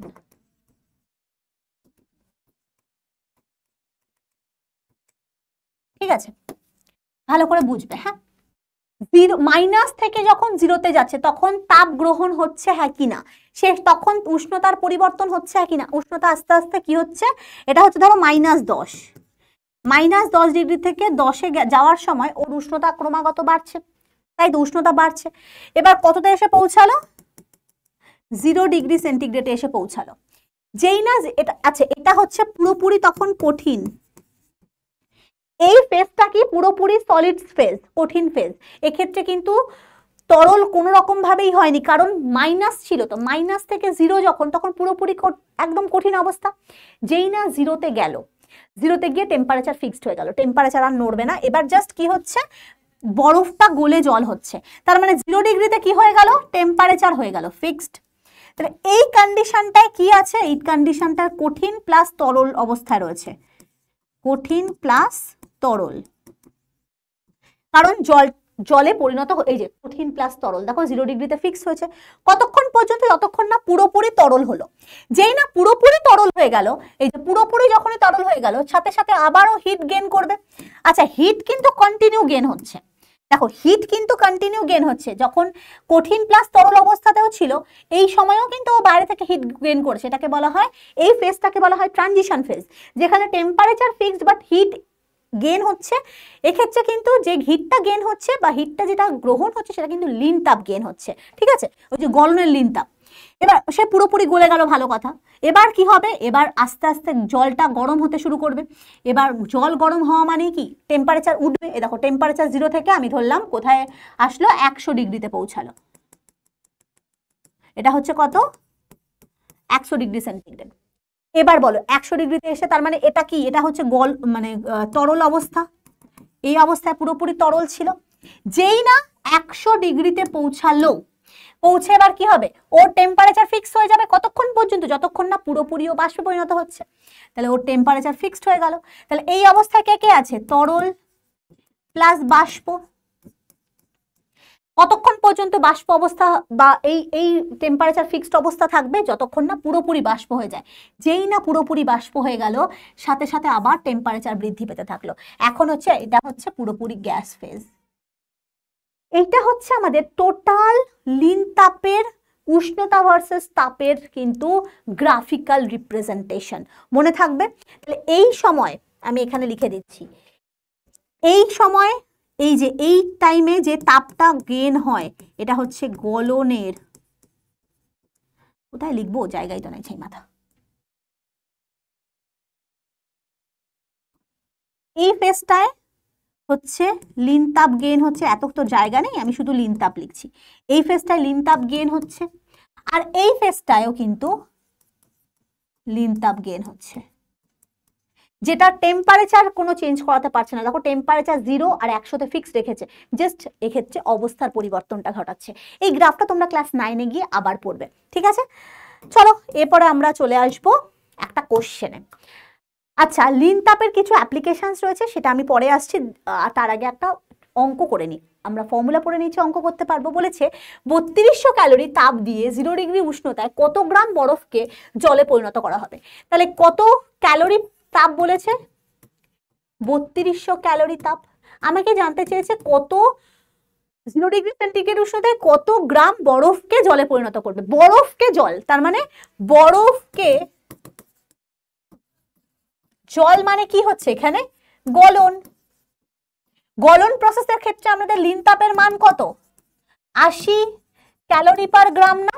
আচ্ছা দেখো, এখানে ক্যালোরিতে বলা আছে তাই জন্য আমি ক্যালোরি মানটা নিলাম। যদি জুলে বলা থাকতো তাহলে আমরা জুলের মানটা নিতাম, অর্থাৎ এসআই মানটা নিতাম। তাহলে লিন তাপের, গলনের লিন তাপ আমরা জানি বরফের ক্ষেত্রে এত হয়। তাহলে আমরা কি জানি? Q equals to ml। এখান থেকে ভর বার করতে দিয়েছে, কি হবে? Q by L. কিউ কত? 3200। এল কত? 80 কাটো 40 গ্রাম। বাস, এটা হচ্ছে অ্যান্সার। এরকম টাইপের ছোটখাটো অঙ্কগুলো তোমাদের আসতে পারে, ঠিক আছে? এবার আমরা পড়বো, আরেকটা কোশ্চেন করবো। দেখো, এটাকে পরের কোশ্চেন বলে, এটা খুব কমন কোশ্চেন, যে বরফ গলনের লিন তাপ 80 ক্যালোরি পার গ্রাম বলতে কি বোঝো? কি বোঝালাম? যে প্রমাণ চাপে 1 গ্রাম বিশুদ্ধ বরফ গলে জলে পরিণত হতে 80 ক্যালোরি তাপ গ্রহণ হয় এবং এক্ষেত্রে উষ্ণতা অপরিবর্তিত থাকে। উষ্ণতা অপরিবর্তিত থাকে। বাস, কাম খতম, পয়সা হাজাম। ক্লিয়ার? নেক্সট কোশ্চেন হচ্ছে, এবার আমরা চলে আসব কিছু অ্যাপ্লিকেশনে। প্রথম অ্যাপ্লিকেশন কোশ্চেন বলেছে যে বরফের টুকরোর মধ্যে যদি গর্ত করে জল রাখা হয় তাহলে সেই জলটা বরফ হয় না কেন? অদ্ভুত ব্যাপার। ধরো এরকম একটা বরফ আছে, ঠিক আছে?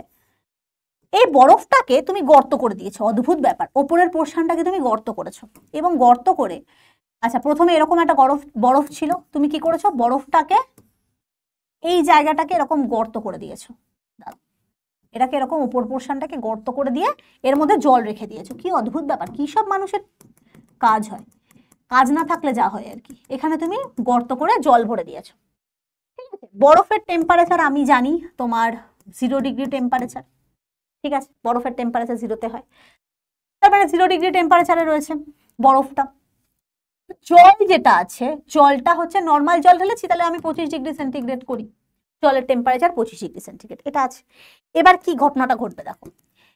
এবার এই যে জলটা প্রথমে গরম আছে তো, 25 ডিগ্রি বরফের সাপেক্ষে গরম, তাহলে ও জলটা কি করবে? তাপ বর্জন করতে শুরু করবে। কাকে বর্জন করবে? বরফটাকে।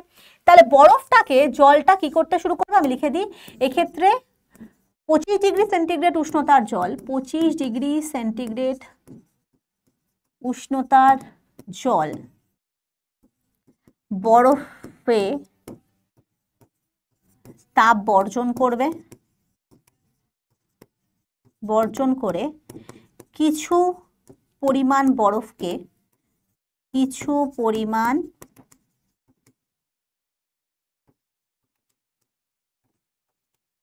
বরফকে,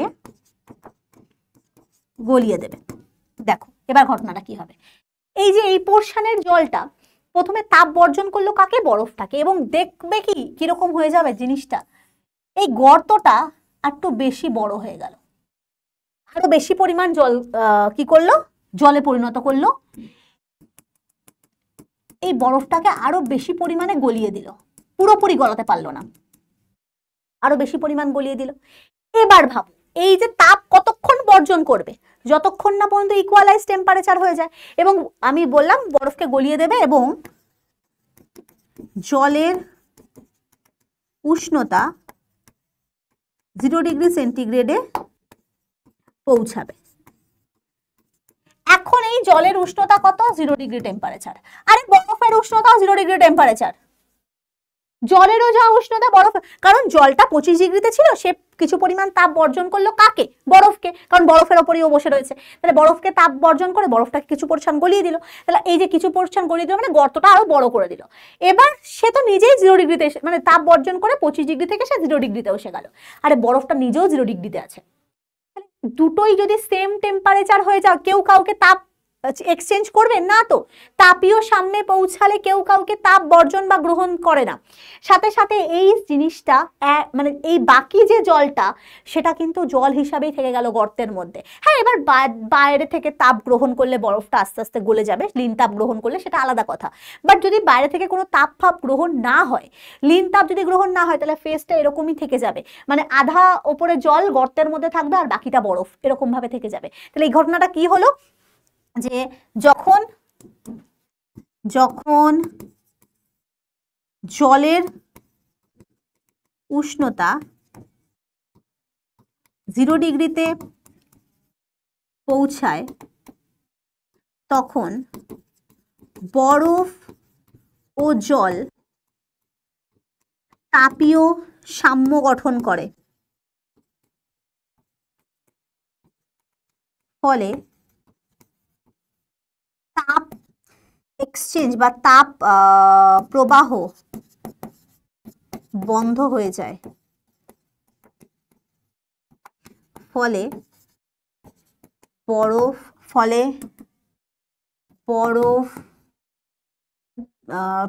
বরফ না লিখে ফল লিখে দিই, ফলে জল আর বরফে পরিণত হয় না।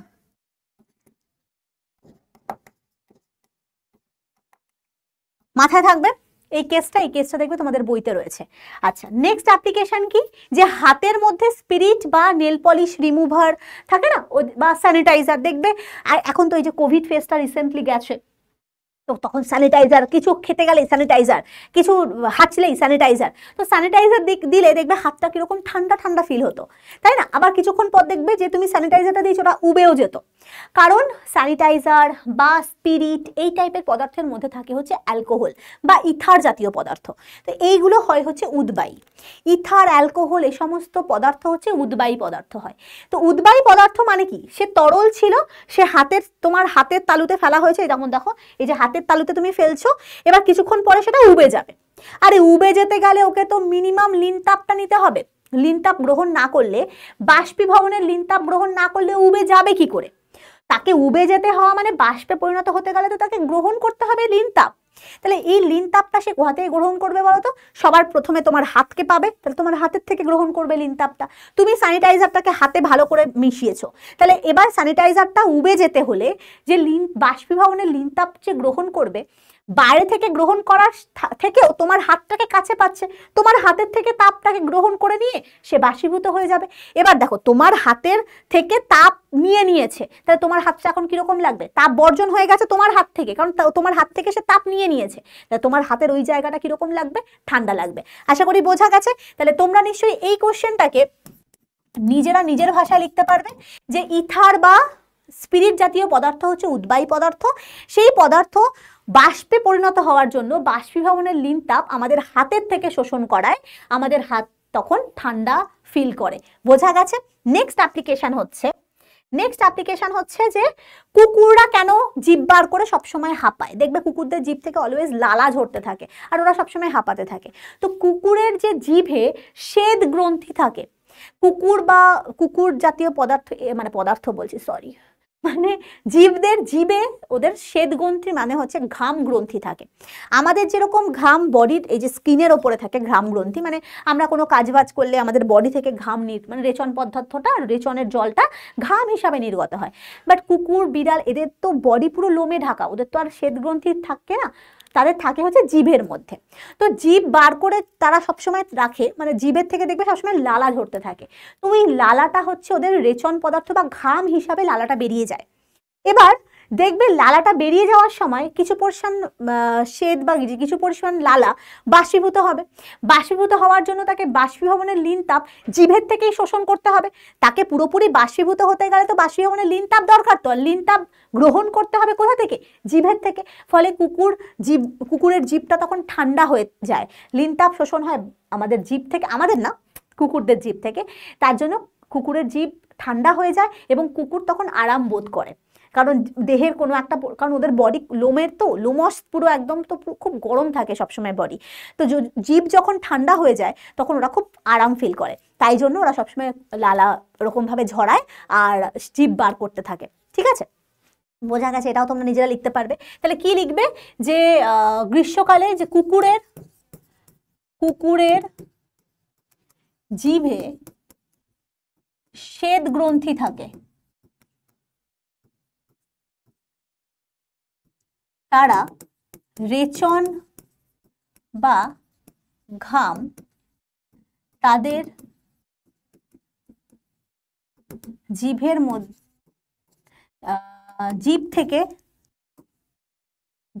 জিভের থেকে লালা রূপে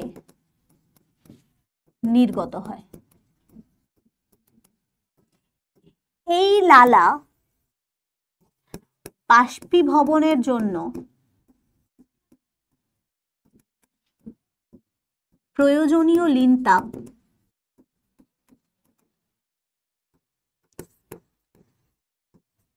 জিভ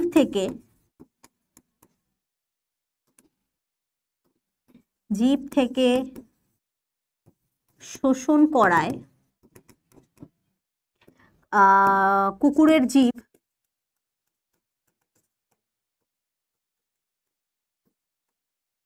ঠান্ডা হয়ে যায়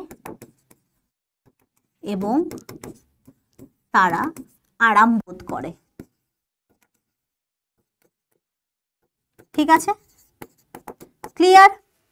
ওকে, এরপরের একটা কোশ্চেন আসে হচ্ছে কেন মাটির পাত্রে জল রাখা হয়। দেখবে আগেকার দিনে মাটির পাত্রে জল রাখা হতো এবং সেই জল খুব ঠান্ডা থাকতো। এখন তো ফ্রিজ এসে গেছে, সেটা আলাদা কথা, কিন্তু আগেকার দিনে মাটির কলসির মধ্যে জল রাখা হতো।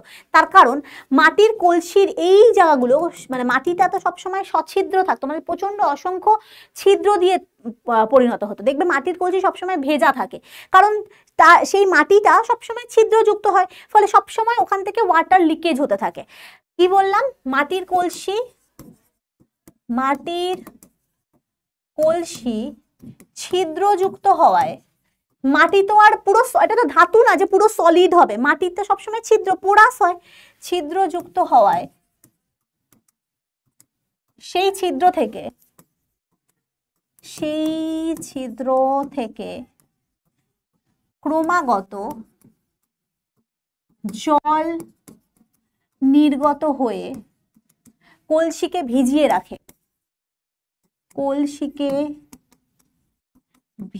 রাখে। এবারে সেই যে বাইরে যে জলটা ভিজিয়ে রাখছে, সেই জল বাষ্পীভবনের জন্য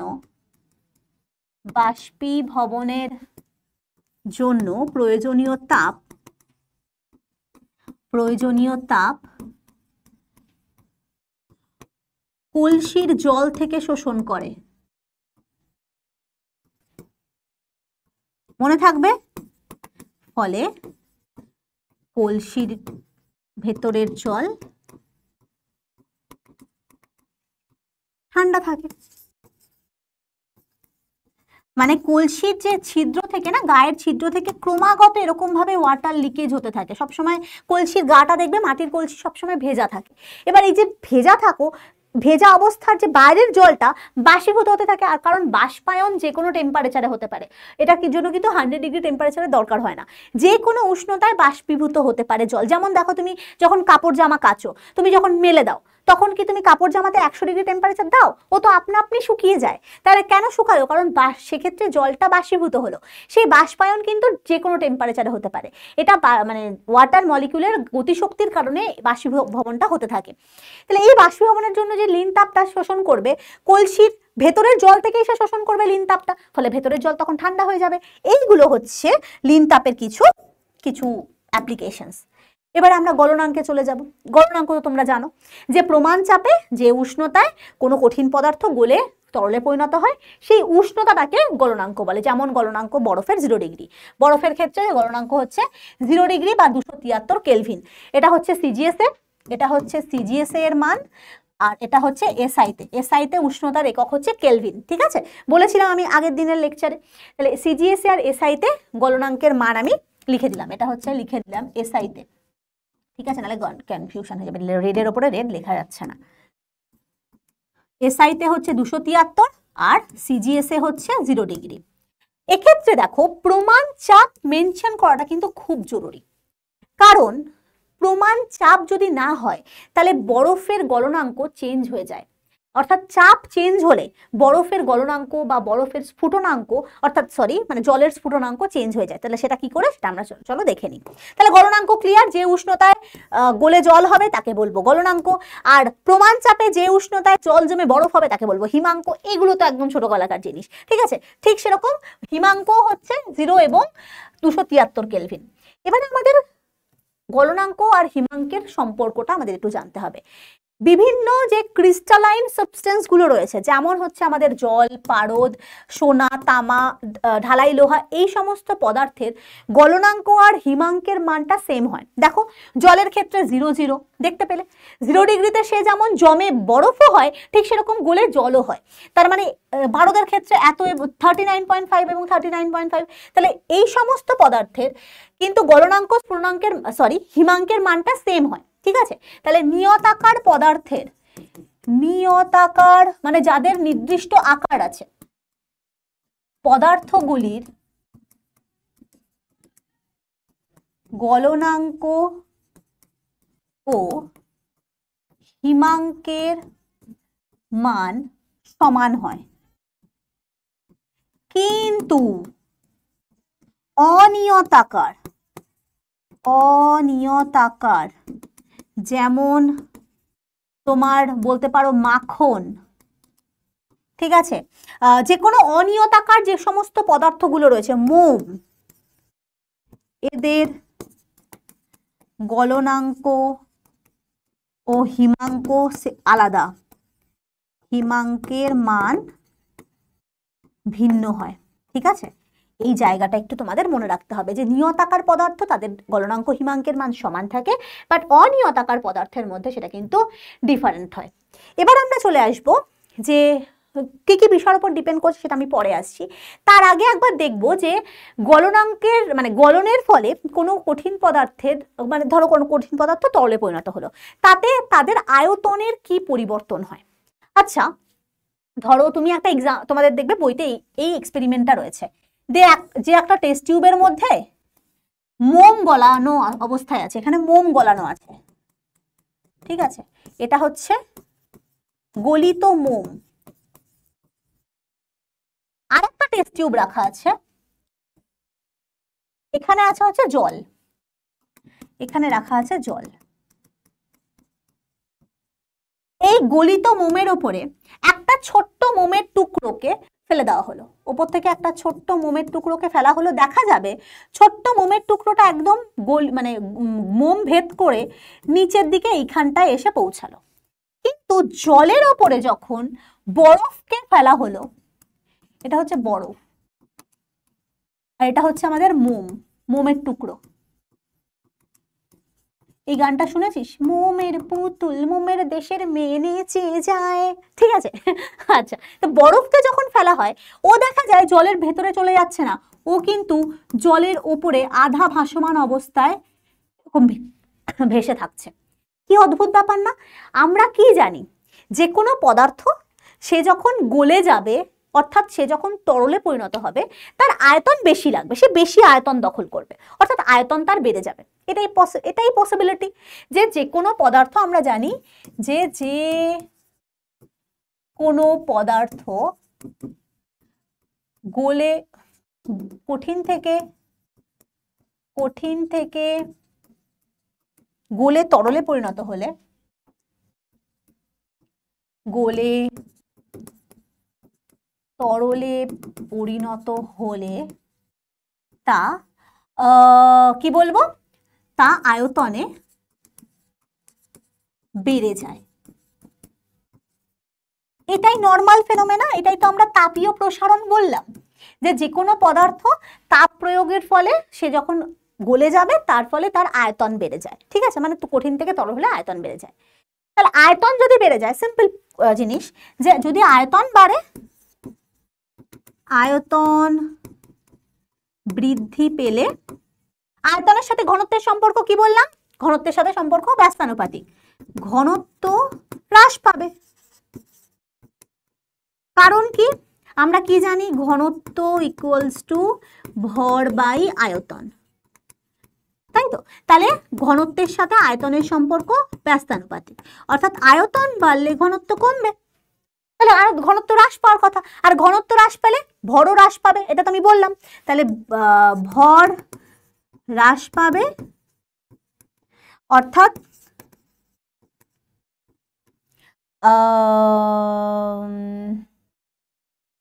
কি বললাম যে আয়তন বেড়ে গেলে ঘনত্ব হ্রাস পাবে, অর্থাৎ অর্থাৎ লিখছি না, তাহলে ঘনত্ব হ্রাস পাওয়ার কথা। মোটমাট কোনো কঠিন পদার্থ তরল হয়ে গেলে সে ঘনত্ব হ্রাস পাবে। আবার উল্টো প্রসেসে কি বলবো, যে তরল পদার্থ কঠিনে পরিণত হলে তার ঘনত্ব বেশি থাকবে, এটা তো নর্মাল কথা। তাহলে আমি উল্টো প্রসেসটা কি লিখবো, যে তরল জমে কঠিনে পরিণত হলে আয়তন হ্রাস পায়, অর্থাৎ ঘনত্ব বৃদ্ধি পায়, এবং ঘনত্ব বৃদ্ধি পেলে ভর বৃদ্ধি পায়, অর্থাৎ ভারী হয়ে যায়। আমি এই অবধি লিখছি, ঠিক আছে? এই ঘটনাটা মোমের ক্ষেত্রে হয়েছে। এই ঘটনাটা যে কোনো পদার্থের ক্ষেত্রে হয়। যে কোনো পদার্থ গলে গেলে তার আয়তন বেড়ে যায় এবং তার ঘনত্বটা হ্রাস পায়, আর যদি সে জমে যায় তাহলে তার ঘনত্বটা কিন্তু বৃদ্ধি পায়, ফলে কিন্তু ওই তরলের মধ্যে যদি তুমি ডোবাও তাহলে সেটা নিচের দিকে ডুবে যাবে, যেমন এখানে মোমের ক্ষেত্রে হয়েছে। তার মানে আমি কি বলবো, মোমের ক্ষেত্রে কি হয়, যে কঠিন মোমের ঘনত্ব তরল মোম অপেক্ষা বেশি। তার মানে আয়তন, কঠিন মোমের আয়তন কি বলো, তোমার মনে হয় কি? ঘনত্ব যদি বেশি হয় আয়তন তাহলে কি কম? তাহলে সুতরাং কঠিন মোমের আয়তন তরল মোমের থেকে কম। কি বললাম বুঝতে পারা গেছে? কিন্তু জল আর বরফের ক্ষেত্রে এটা কেন হচ্ছে না? আচ্ছা, এই জিনিসটা এটা বেশিরভাগ পদার্থের ক্ষেত্রে হয়, বাট এক্সেপশন হচ্ছে জল। জলের ক্ষেত্রে কিন্তু এটা হয় না। এক্সেপশন হচ্ছে জলের ক্ষেত্রে এটা হচ্ছে না। দেখো, জলের বরফ কিন্তু ওখানে উপরে ভেসে রয়েছে। এই ঘটনাটা কেন হয়? তার জন্য আমরা জলের ব্যতিক্রান্ত প্রসারণ সম্পর্কে একটু জানতে হবে। জলের একটা ডিফারেন্ট ফেনোমেনা হয়। যেমন যে কোনো পদার্থের ক্ষেত্রে আমরা দেখলাম, সে যদি তরল থেকে কঠিনে পরিণত হয় ওর ঘনত্বটা বেড়ে যাচ্ছে, এবং সেটা ঘনত্ব বাড়লে ভর বাড়ছে, এবং সেটা নিচের দিকে ও ভারী হয়ে নিচের দিকে পড়ে যাচ্ছে। বাট জল থেকে বরফে হতে হলে সে কিন্তু কি হচ্ছে, তার কিন্তু ঘনত্ব বেড়ে যাচ্ছে না, বা তার কিন্তু আয়তনটা কমে যাচ্ছে না, আয়তনটা কিন্তু কমে যাচ্ছে না। তাহলে জলের ক্ষেত্রে কি দেখছি, জলের ক্ষেত্রে জল জমে বরফে পরিণত হলে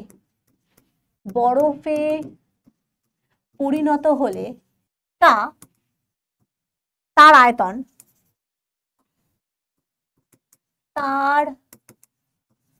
আয়তন কি হচ্ছে এবার খেয়াল করো। তার জন্য আমরা একটা জলের ব্যতিক্রান্ত প্রসারণের গ্রাফ দেখব। এটা হচ্ছে আমাদের, এই গ্রাফটা আমরা ক্লাস 9-এ শিখবো, বাট তাও একটুখানি জেনে নাও। জলের ব্যতিক্রান্ত প্রসারণের গ্রাফটা ঠিক এরকম। 0 ডিগ্রি থেকে 4 ডিগ্রি পর্যন্ত জল, এটা হচ্ছে উষ্ণতা নিচের দিকে, আর উপরে হচ্ছে আয়তন, ওয়াই অ্যাক্সিসে আয়তন। 0 থেকে 4 ডিগ্রিতে দেখো জলের আয়তন কমছে, অদ্ভুতভাবে 0 থেকে 4 ডিগ্রিতে আয়তন কমে, আবার 4 ডিগ্রি থেকে আয়তন বাড়ে। এটা হচ্ছে জলের নিজস্ব একটা ধর্ম। অন্য যে কোনো পদার্থের গ্রাফটা এরকম হয় না, আয়তন ভার্সেস টেম্পারেচারের। অন্য যে কোনো পদার্থের গ্রাফ কিরকম হয় জানো? এই সাইডে করে দেখাচ্ছি, যে টেম্পারেচার টিএমপি লিখছি, আর এটা ভলিউম লিখছি। টেম্পারেচার বাড়লে ভলিউম বৃদ্ধি পায়, সিম্পল কেস। আমি যদি উষ্ণতা দিই, যে কোনো পদার্থের আয়তন বাড়ে, বাট জলের ক্ষেত্রে প্রথমে কমে তারপর বাড়ে। কতক্ষণ পর্যন্ত? 4 ডিগ্রি পর্যন্ত জলের আয়তন কিন্তু হ্রাস পায়, তারপর বৃদ্ধি পেতে থাকে। এটা হচ্ছে জলের ইন্টারনাল ফেনোমেনা বা আণবিক গঠনের জন্য এই ঘটনাটা দেখা যায় জলের ক্ষেত্রে। তাহলে আমরা কি দেখতে পাচ্ছি, যে জল যখন বরফে পরিণত হচ্ছে, ঠিক আছে। তো তার মানে তার ঘনত্ব কি হয়ে যাচ্ছে, ও জল কিন্তু এইমাত্র আমি এখানে দেখলাম যে যখন বরফের টুকরোটাকে ওপরে আমি দিয়ে দিচ্ছি, বরফটা কিন্তু ভাসছে। বরফটা ভেসে থাকা মানে হচ্ছে, আচ্ছা একটু দাঁড়াও আমি একটু জল, আচ্ছা আমি পরে জল খাচ্ছি। ভেসে থাকা মানে হচ্ছে কি বলতো, বরফের ঘনত্ব কম কার অপেক্ষা, জলের অপেক্ষা, তাই জন্যই তো ভর কম, তাই জন্যই তো ভেসে থাকছে, ভেসে আছে। কি বললাম বুঝতে পেরেছো, যে জলের থেকে বরফ যখন হয়ে যাচ্ছে তার ঘনত্বটা কম, ঘনত্ব বেশি হলে তো ও নিচের দিকে থিতিয়ে পড়তো, যেমন মোমের ক্ষেত্রে হয়েছে। মোমের ক্ষেত্রে কি হয়েছে, যখন আমি দেখো লিখেছি যে তরল যখন জমে কঠিনে পরিণত হয় তখন তার আয়তন হ্রাস পায়, আবার যে কোনো, এটা হচ্ছে অন্যান্য তরলের ক্ষেত্রে, আবার যখন কঠিন পদার্থ তরলে পরিণত হয় তখন তার আয়তন বৃদ্ধি পায়, ঠিক আছে। কোথায় গেল, এই যে আয়তন তখন বৃদ্ধি পায়। কিন্তু জলের ক্ষেত্রে এটা হয় না, জলের ব্যতিক্রান্ত প্রসারণ বা অ্যানোমালাস এক্সপানশন অফ ওয়াটারের কারণে, এটা জাস্ট একটা জলের নিজস্ব ধর্ম, যে জলের যদি জল কঠিন হয়ে যায়, অর্থাৎ জল জমে যখন বরফে পরিণত হয় তার আয়তন বৃদ্ধি পায়, এবং আয়তন বৃদ্ধি পেলে কি হবে, ঘনত্ব হ্রাস পাবে। কারণ কি, ঘনত্ব হ্রাস পায় তার কারণ ঘনত্বের সাথে আয়তনের সম্পর্ক হচ্ছে ব্যস্তানুপাতিক। এবার ঘনত্ব হ্রাস পেলে কি হবে, যে বরফ জলের তুলনায় হালকা, তাই এটি জলের ওপরে ভাসে, জলের ওপর ভাসে। খেয়াল করবে যে শীত প্রধান দেশে যে পুকুরগুলো আছে না, পুকুরের ওপরে বরফ ভাসে, পুকুর জল পুরো কিন্তু বরফ থাকে না পুকুরের, দেখবে তুমি যদি ওই বরফটাকে ভেঙে দাও নিচে কিন্তু পুরোটা জল, তার মানে বরফ অলওয়েজ জলের ওপরে ভাসে। তার এবার তোমাদের মনে হতে পারে কোনো কঠিন পদার্থ তো জলের ওপরে, মানে যে কোনো কঠিন পদার্থ তো কখনো ভেসে থাকতে পারে না, স্বাভাবিকভাবে কঠিন পদার্থের ঘনত্ব বেশি হয়, সেটা নিচের দিকে চলে যাওয়ার কথা, ডুবে যাওয়ার কথা। বাট জলের ক্ষেত্রে কিন্তু এটা হয় না, বরফ কিন্তু জলের ওপরে ভেসে থাকে। তার একমাত্র কারণ হচ্ছে এইটা, ব্যতিক্রান্ত প্রসারণ। শুধুমাত্র জলের ক্ষেত্রে এটা দেখা যায় না, অনেক এরকম পদার্থ রয়েছে যারা কঠিন অবস্থায় আয়তন বাড়িয়ে দেয়। আমরা অন্যান্য পদার্থের ক্ষেত্রে কি দেখলাম, এটা এক্সেপশন জলের, অন্যান্য পদার্থের ক্ষেত্রে কি হয়, অন্য পদার্থ কঠিন হলে আয়তন কমে ও ঘনত্ব বাড়ে, এটা হচ্ছে অন্যান্য পদার্থের ক্ষেত্রে। কিন্তু জলের ক্ষেত্রে এটা পুরো উল্টো, জলের ক্ষেত্রে কি হয়, যখন এটা কঠিন হয় তখন তার আয়তন বেড়ে যায়। অদ্ভুতভাবে দেখো, যে কোনো পদার্থ যখন গলে যাচ্ছে সে বেশি পরিমাণ জায়গা নেয়, বাট জলের ক্ষেত্রে সে যখন জমে যাচ্ছে, মানে সে যখন বরফে পরিণত হচ্ছে তখন সে বেশি পরিমাণ জায়গা নেয়, সে তখন বেশি আয়তন যুক্ত হয়ে থাকে, এবং আয়তন বেশি হলে ঘনত্ব কম হবে, ফলে ইজিলি সে তখন জলের উপরে ভেসে থাকতে পারবে। এটার একটা অ্যাডভান্টেজ রয়েছে, এটা একটা ডিসঅ্যাডভান্টেজও রয়েছে। অ্যাডভান্টেজ হচ্ছে যে দেখবে শীত প্রধান দেশে যেহেতু জলের ওপরে বরফ ভাসে, স্বাভাবিকভাবে জলের নিচে, মানে নিচের পোর্শনটা কিন্তু জল অবস্থাতেই থাকে, এবং নিচের জলটা, এই দেখো নিচের জলটা অলওয়েজ 4 ডিগ্রি সেন্টিগ্রেডে থাকে। দেখতে পাচ্ছ এই যে শীত প্রধান দেশে এই ওপরের পোর্শনটা জল বরফ হয়ে গেলেও এটা হচ্ছে বরফ হয়ে যায় ওপরের লেয়ারটা, ঠিক আছে, 0 ডিগ্রিতে এসে বরফ হয়ে যায়, কিন্তু নিচের লেয়ারের জল কিন্তু 4 ডিগ্রি সেন্টিগ্রেডেই থাকে, ফলে বরফ হয় না। এটার তোমরা আরো ডিটেলস যখন ক্লাস 9-এ যাবে তখন পড়বে, এবং দেখবে যে এই কারণে জলের নিচের অ্যাকোয়াটিক অ্যানিমেলসগুলো, মাছ, দেখো বরফ হয়ে গেলে তো এরা মাছ বাঁচতে পারতো না, মাছ, কচ্ছপ, এই সমস্ত জীবগুলো কিন্তু জলের নিচে বেঁচে থাকতে পারে। এটা হচ্ছে ভালো দিক। কিন্তু ডিসঅ্যাডভান্টেজ কি, অসুবিধা কি, আমরা কি বললাম, জল, দাঁড়াও আমি কি বললাম, বরফের জল জমে বরফ হলে, জল জমে বরফ হলে আয়তন বাড়ে। অন্যান্য পদার্থের কি হয়, আয়তন কমে, কঠিনের আয়তন কমে যায়, কিন্তু জলের থেকে বরফ হলে আয়তন বাড়ে। এই আয়তন বৃদ্ধি পাওয়ার ফলে দেখবে শীত প্রধান দেশে, ধরো খুব ঠান্ডা পড়েছে, ওই জলের পাইপ দিয়ে জল যাচ্ছিল, দিয়ে হঠাৎ করে জমে বরফ হয়ে গেল, স্বাভাবিকভাবে আয়তন বেড়ে যাবে এবং জলের পাইপ ফাটিয়ে দেয়। দেখতে পাচ্ছ, এই দেখো জলের পাইপ কিন্তু ফাটিয়ে দিতে সাহায্য করে, এবং এটা তো ভালো দিক নয়, তাই না? যে জল ধরো কোনো সময় পাইপ দিয়ে যাচ্ছিল, বাট এত ঠান্ডা পড়লো যে ওই যেতে যেতেই বরফ হয়ে গেল, যেই না বরফ হলো সাথে সাথে পাইপ ফাটিয়ে দেবে, ঠিক আছে? আর কি, জল যখন ধরো কোনো পাহাড়ের ওপর দিয়ে জলের ঝর্ণা নেমে আসছে, ঠিক আছে, পাহাড়ের গা দিয়ে এরকম ঝর্ণা জলের প্রবাহ নেমে আসছে, এবার যখন কোনো কারণে ওই জলটা যদি বরফ হয়ে যায়, পাহাড়ে ফাটলের সৃষ্টি করে এবং যার কারণে ধস নামে। তাহলে এইটার অসুবিধা কি? এক হচ্ছে জলের পাইপ ফাটিয়ে দেয়। শীত প্রধান দেশে, অফকোর্স এটা আমাদের দেশে হবে না, শীত প্রধান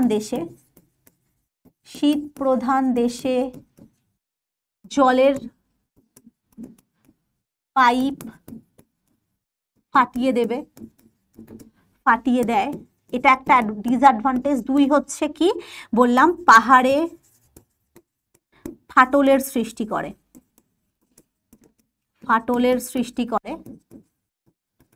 যার ফলে ধস নামে, ঠিক আছে? এই দুটো হচ্ছে জলের অ্যানোমালাস এক্সপানশনের ডিসঅ্যাডভান্টেজ। আচ্ছা, জলই কি একমাত্র কঠিন হলে আয়তন বাড়িয়ে দেয়? না, জল ছাড়াও, জলটাই শুধু যে বরফ হলে আয়তন বাড়ে না, এছাড়াও ঢালাই লোহা পিতল, এই দুটো পদার্থেরও কিন্তু কঠিন হলে আয়তন বেড়ে যায়। একমাত্র এই তিনটে পদার্থের এরকম একটা অদ্ভুত টাইপের ফেনোমেনা দেখায়, ঢালাই লোহা, পিতল আর জল থেকে বরফ হতে গেলে এরা কঠিন যখন পরিণত হয়, তরল থেকে কঠিন যখন হয়, তখন তারা আয়তন বাড়িয়ে দেয়। অন্যান্য যে কোনো সাবস্টেন্স, সেটা পারদ বলো, তেল বলো, যে কোনো তুমি সাবস্টেন্স নাও না কেন, তারা যখন কঠিন থেকে তরল হচ্ছে তখন কিন্তু আয়তনে বেড়ে যাচ্ছে, আবার তরল থেকে যখন কঠিন হচ্ছে তখন আয়তনে হ্রাস পায়।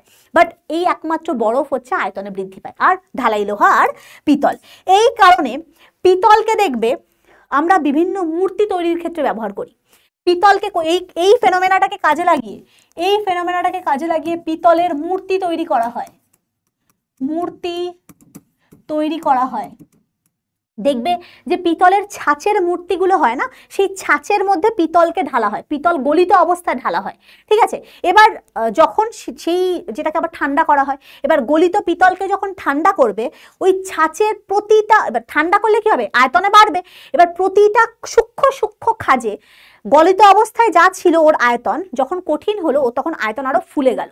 স্বাভাবিকভাবে ফুলে গেলে ওই যে ছাঁচগুলোর সূক্ষ্ম খাঁজে পিতলটা পৌঁছে যায় এবং খুব সুন্দর ওই ছাঁচের পিতলের বিভিন্ন মূর্তি তৈরি করা পসিবল হয়। এটা একমাত্র পিতলের যে মূর্তি তৈরির ক্ষেত্রে এই ফেনোমেনাটাকে কাজে লাগিয়ে ঘটনা হয়। কি করা হচ্ছে, পিতলের যেহেতু আমরা এটা একটা কোশ্চেন এনেছি, যারা কোশ্চেনটা দেখিয়ে দিই, এ দেখো যে পিতলের কোন বৈশিষ্ট্যের ক্ষেত্রে মূর্তি তৈরি করা হয়। পিতল তরল থেকে কঠিনে পরিণত হলে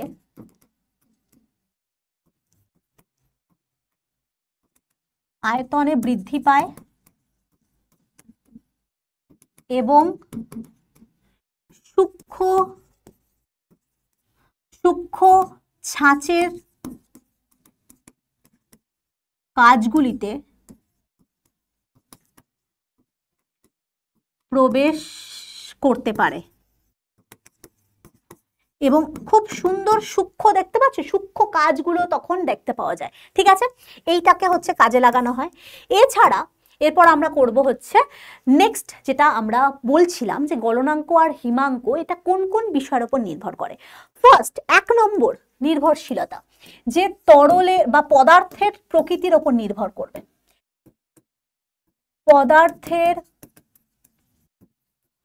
প্রকৃতির ওপর নির্ভরশীল, অর্থাৎ কি, ভিন্ন ভিন্ন পদার্থের গলনাঙ্ক স্ফুটনাঙ্কের মান, হিমাঙ্কের মানটা চেঞ্জ হতে থাকে, ডিফারেন্ট টাইপের, যেমন জলের ক্ষেত্রে এক রকমের, পারদের ক্ষেত্রে এক রকমের, বিভিন্ন পদার্থের গলনাঙ্ক হিমাঙ্কের মান ডিফারেন্ট। সেটা হচ্ছে পদার্থটা কি দিয়ে তৈরি, কিরকম টাইপের পদার্থ, তার উপর ডিপেন্ড করছে। সেকেন্ড কিসের উপর ডিপেন্ড করে, 2 নম্বর, পদার্থে উপস্থিত অবদ্রব বা অশুদ্ধির ওপর নির্ভর করে, অশুদ্ধির ওপর নির্ভরশীল। যেমন যেমন হচ্ছে ধরো বরফের হিমাঙ্ক আমরা কি জানি, হিমাঙ্ক হচ্ছে 0 ডিগ্রি সেন্টিগ্রেড, তাই তো? কিন্তু বরফের সাথে নুন মেশালে এর হিমাঙ্ক কমে গিয়ে -23 ডিগ্রি সেন্টিগ্রেডে পৌঁছায়। তার মানে আমি যদি বরফের মধ্যে নুন মিশাই সেক্ষেত্রে দেখো হিমাঙ্কের মান চেঞ্জ হয়ে যাচ্ছে। তার মানে এই হিমাঙ্ক বা গলনাঙ্কের মানগুলো কিন্তু কোনো অবদ্রব পদার্থের সাথে মিশে আছে নাকি সেটার উপর ডিপেন্ড করে। আরো এক্সাম্পল আছে, যেমন ফিউজ তার, তোমরা জানো ফিউজ তার কি? আমরা নর্মাল যে কারেন্টের যে সার্কিট, আমাদের বাড়ির যে গৃহবর্তনীতে ফিউজ ইউজ করা হয়, বলে না ফিউজ উড়ে গেছে, তার মানে কি ফিউজ তার বলে একটা তার হয়, যেই তারটার সাহায্যে আমরা কোনো ধরো বাই চান্স এক্সট্রা অ্যামাউন্টের কারেন্ট বা খুব হিউজ অ্যামাউন্টের কারেন্ট চলে এসছে সাপ্লাই থেকে, তো সেটা যদি আমাদের বাড়িতে প্রবেশ করে এসি ফ্রিজ এই সমস্ত ভালো ভালো যন্ত্রপাতিকে নষ্ট করে দিতে পারে। তো তখন ফিউজ তারের মধ্যে দিয়ে ওই হিউজ অ্যামাউন্টের কারেন্টটা যখন পাস করে, ফিউজ তারের গলনাঙ্ক কম হওয়ার কারণে ও পট করে গলে যায়। কারণ যখন হিউজ অ্যামাউন্টের তাপটা প্রবাহিত হয়ে যাচ্ছে, ফিউজ তারটা এরকম ভাবে রয়েছে, এবার ফিউজ তারটার সাথে সাথে অত তাপকে ও সহ্য করতে পারে না। যখন কারেন্ট হিউজ অ্যামাউন্টের যাবে প্রচুর তাপও উৎপন্ন হবে, আর অত তাপকেও সহ্য করতে পারে না, ফলে শর্ট করেও গলে যাবে এবং সার্কিটটাকে ব্রেক করে দেবে। ফলে ওই অত অ্যামাউন্টের কারেন্ট আর ভালো ভালো যে বাড়ির ভেতরে যন্ত্রপাতিকে অবধি পৌঁছাবে না, ফলে যন্ত্রপাতিগুলো ভালো থাকবে। তো এই ফিউজ তারে লেডের সংকেত হচ্ছে lead PB plus tin SN, এদের সংকর ধাতু দিয়ে তৈরি, এদের সংকর ধাতু দিয়ে তৈরি হওয়ায় এর গলনাঙ্ক হ্রাস পেয়ে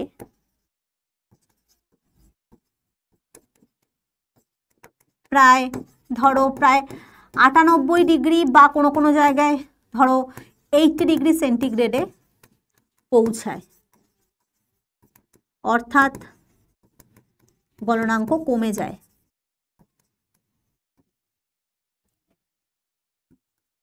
আর আমরা তো এটাই চাই যে ফিউজ তারের গলনাঙ্ক কমে যাক, কারণ এই ধাতুগুলোর লেড আর টিন এগুলোর কিন্তু আসল গলনাঙ্ক প্রায় 210 ডিগ্রি টেম্পারেচারের কাছাকাছি।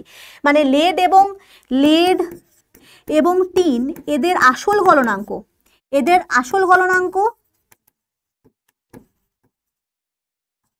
হচ্ছে 210 ডিগ্রি টেম্পারেচারের কাছাকাছি। তার মানে বুঝতে পারছো 210 থেকে সেখানে 98 পৌঁছে দিচ্ছে। জাস্ট এরা দুটো আলাদা আলাদা করে মিক্সড করা হচ্ছে বলে এদেরকে মিক্সড করা হয় একটা সার্টেন রেশিওতে। সেই রেশিওতে যদি মিক্সড করা হয়, সেই মিক্সচারের গলনাঙ্কটা কিন্তু এই মিক্সচার দিয়ে ফিউজ তারটা তৈরি করা হয়, যেখানে গলনাঙ্কটা কমিয়ে দিচ্ছে। এই গলনাঙ্ক কমাতেই তো আমি চাই যাতে প্রচুর পরিমাণে কারেন্ট গেলে যাতে ওই তারটা কেটে যায়, যাতে সেই কারেন্টটা না পৌঁছাতে পারে। তাই কারণে কিন্তু আমরা ফিউজ তারে লেড এবং টিনের সংকর ধাতুকে ব্যবহার করে থাকি, অর্থাৎ একটা নির্দিষ্ট রেশিওতে মেশালে তাদের গলনাঙ্কটা কিন্তু হ্রাস পেয়ে যায়। বোঝা গেছে? আর এই একই হয় হচ্ছে বরফ আর নুনের ক্ষেত্রে। বরফের সাথে নুন 3:1 অনুপাতে যদি মেশানো হয় তাহলে দেখা যায় সেই টেম্পারেচারটা কমে, হিমাঙ্কের পরিমাণটা কমে -23-এ পৌঁছায়। তার মানে উপস্থিত অবদ্রবের ওপর ডিপেন্ড করছে গলনাঙ্ক এবং হিমাঙ্কের মানটা, একইভাবে স্ফুটনাঙ্কের মানও কিন্তু ডিপেন্ড করে।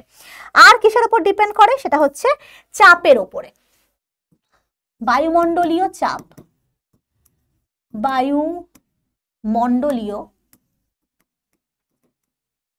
চাপ এর ওপরও কিন্তু গলনাঙ্ক, স্ফুটনাঙ্ক বা হিমাঙ্কের মান নির্ভর করে। মনে রাখবে যে যদি চাপ বৃদ্ধি পায় তাহলে যে কোনো পদার্থের গলনাঙ্ক স্ফুটনাঙ্ক বৃদ্ধি পায়। আমি লিখে দিচ্ছি, যদি বায়ুর চাপ বৃদ্ধি পায় তবে পদার্থের গলনাঙ্ক, হিমাঙ্ক,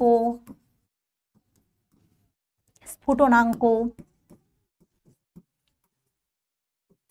বৃদ্ধি পায়, ঠিক আছে। আর চাপ হ্রাস পেলে, হ্যাঁ, চাপ হ্রাস পেলে এদের মানও হ্রাস পায়। কিন্তু এটা একটা এক্সেপশন আছে, এক্সেপশন, হ্যাঁ, সেটা হচ্ছে জলের ক্ষেত্রে। জলের বা বরফের, হ্যাঁ, বরফের ক্ষেত্রে গলনাঙ্কের মান চাপ প্রয়োগে হ্রাস পায়। এটা হচ্ছে ব্যতিক্রম। এটা কি? এটা হচ্ছে ব্যতিক্রম। ওই যে জলের একটা এক্সট্রা একটা ফেনোমেনা রয়েছে ব্যতিক্রান্ত প্রসারণ, এই কারণেই কিন্তু জলের ক্ষেত্রে বা বরফের ক্ষেত্রে গলনাঙ্কের মানটা চাপ প্রয়োগে হ্রাস পায়। অন্যান্য যে কোনো পদার্থের চাপ বাড়ালে তার গলনাঙ্ক, স্ফুটনাঙ্ক, হিমাঙ্ক এগুলো সমস্ত কিছু বৃদ্ধি পেয়ে যায়। আমি যদি চাপ প্রয়োগ করি বাহ্যিকভাবে, তাহলে স্ফুটনাঙ্কের মান বাড়বে, গলনাঙ্কের মান বাড়বে। বাট একমাত্র বরফ গলতে গেলে তাকে যদি আমি চাপ বেশি বাড়াই, তাহলে তার গলনাঙ্ক হ্রাস পাবে। এটার একটা এক্সাম্পল রয়েছে। তুমি দুটো বরফের টুকরোকে, আইস কিউবকে যদি তুমি হাত দিয়ে প্রেসার দিয়ে একদম চাপা দিয়ে দাও না, দেখবে দুটো বরফ জুড়ে গেছে। কি করে জুড়লো? তার কারণ তুমি যখন দুটো হাত দিয়ে দুটো বরফকে প্রেসারাইজ করছো, চাপ বাড়াচ্ছ। তা আমি কি করছি? চাপ বৃদ্ধি করছি। চাপ বৃদ্ধি চাপ বৃদ্ধি হয়। তার ফলে আমি কি বললাম? বরফের গলনাঙ্ক হ্রাস পায়। ফলে গলনাঙ্ক হ্রাস পায়। এবার গলনাঙ্ক যদি হ্রাস পায়, তার মানে যেটা 0 ডিগ্রিতে গলছিল তার থেকে কমেই গলে যাবে। কি বললাম বুঝতে পেরেছো? তাহলে কোথায় লিখলাম? চাপ বৃদ্ধি পেলে গলনাঙ্ক হ্রাস পায়, তার মানে যেটা 0 ডিগ্রিতে গলছিল সেটা কমেই গলে যাবে। আর বরফের টেম্পারেচার তো কম থাকে, মানে তুমি যদি মাইনাসে থাকে, তো আমি যদি খুব প্রেসারাইজড করি, ও কিন্তু মাইনাসেই গলে যাবে। তার মানে কি বললাম? গলনাঙ্ক হ্রাস পায়, ফলে মাইনাস টেম্পারেচারেই, মাইনাস তাপেই জলে পরিণত হয়,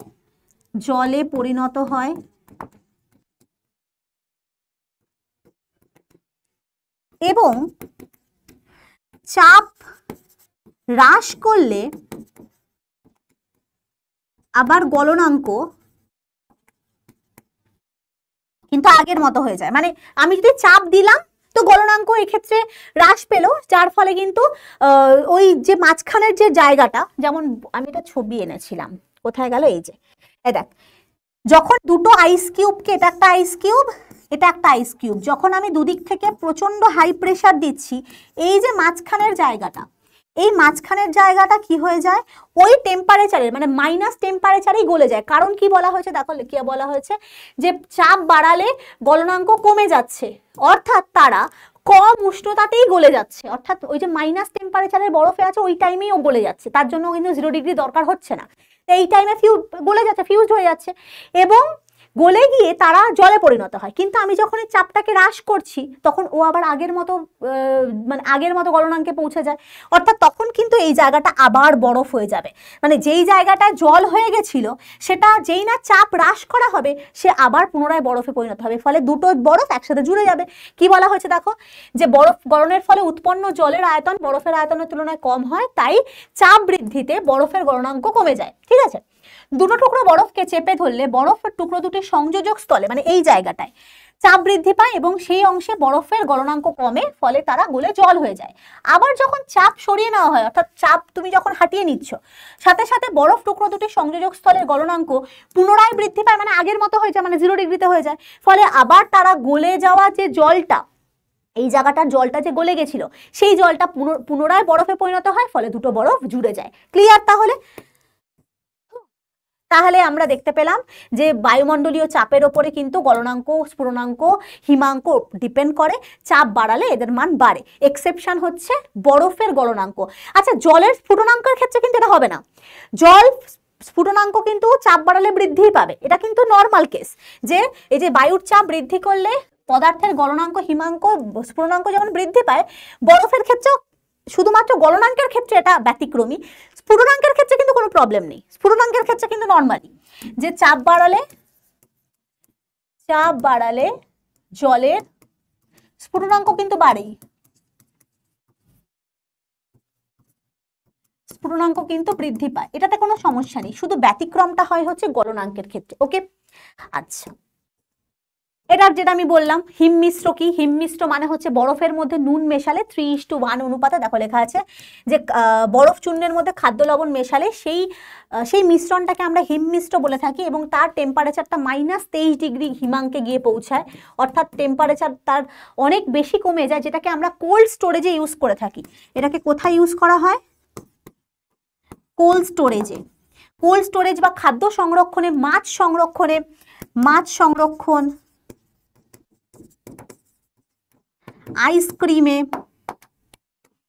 আইসক্রিমের বক্স, এগুলোতে হিম মিশ্রটাকে ব্যবহার করা হয়, কারণ লবণ মেশানোর ফলে এর কিন্তু টেম্পারেচার কমিয়ে দেয়। ফিউজ তার জানো, ফিউজ তার কি দিয়ে তৈরি হয়? লেড, টিন আর কোনো জায়গায় দেখবে বিসমাথ লেখা আছে, ঠিক আছে। এইটার হচ্ছে সংকর ধাতু হচ্ছে ফিউজ তার,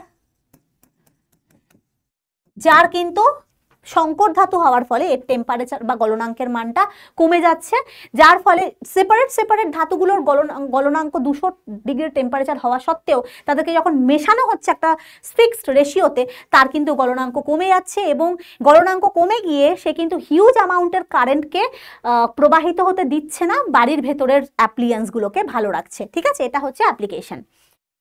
নেক্সট বলা হয়েছে যে নেক্সট টপিক আমাদের বাষ্পায়ন এবং স্ফুটন। ওকে, চলো বাষ্পায়ন কি আমি তো বলে দিয়েছি, বাষ্পায়ন মানে তরল থেকে বাষ্পে পরিণত হওয়া, কিন্তু বাষ্পায়ন মানেই স্ফুটন নয়।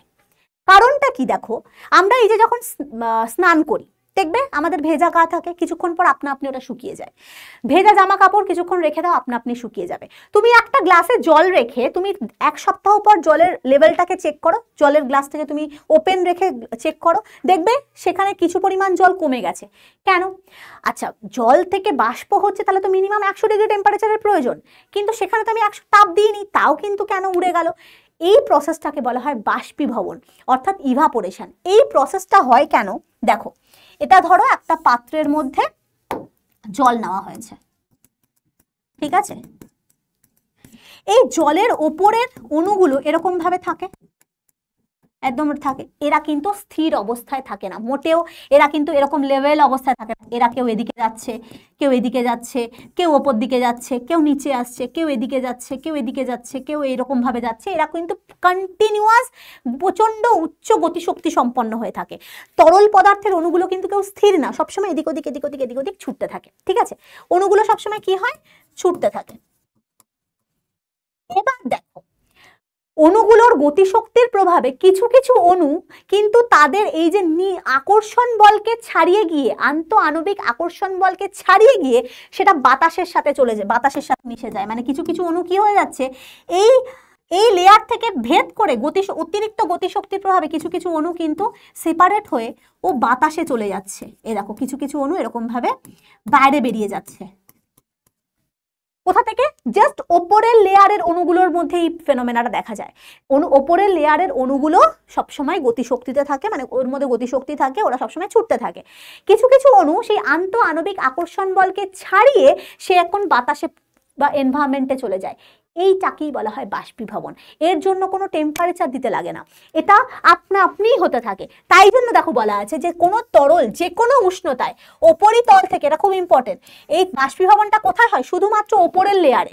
উপরিতল থেকে তরল ধীরে ধীরে বাষ্পে পরিণত হওয়ার ঘটনাকে আমরা বলি বাষ্পায়ন। অর্থাৎ যে কারণে পুকুরের জল বাষ্পীভূত হয়ে মেঘ তৈরি করে, যে কারণে কাপড় জামা শুকিয়ে যায়, যে কারণে আমাদের চুল দেখবে ভেজা থাকলে কিছুক্ষণ পর চুল শুকিয়ে যায়। তো এইটাই হচ্ছে বাষ্পীভবন। আমি কি চুলের মধ্যে তখন তাপ, হ্যাঁ একটু টাইম লাগে, ইনস্ট্যান্ট প্রসেস না। বাষ্পীভবন কিন্তু শুধুমাত্র উপরিতলে হয়, আর এটা একটু সময় সাপেক্ষ,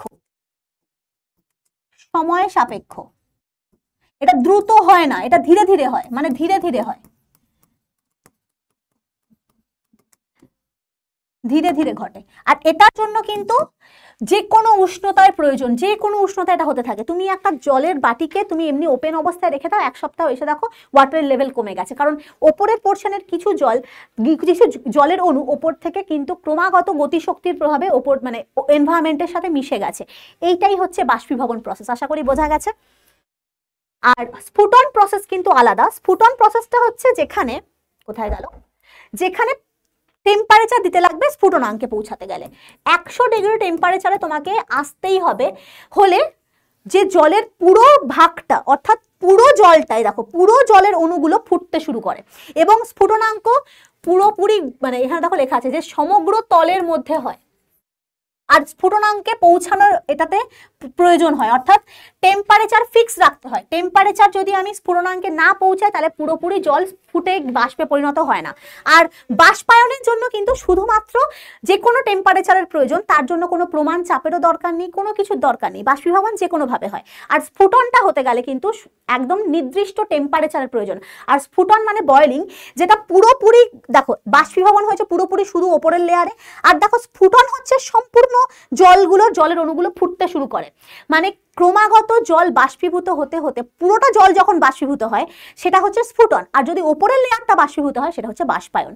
তো বাষ্পায়ন কিছু কিছু বিষয়ের উপর নির্ভর করে। এক হচ্ছে আমাদের তরলের প্রকৃতির উপর নির্ভর করে। বিভিন্ন বিভিন্ন তরলের বাষ্পীভবনের হার আলাদা আলাদা, ঠিক আছে।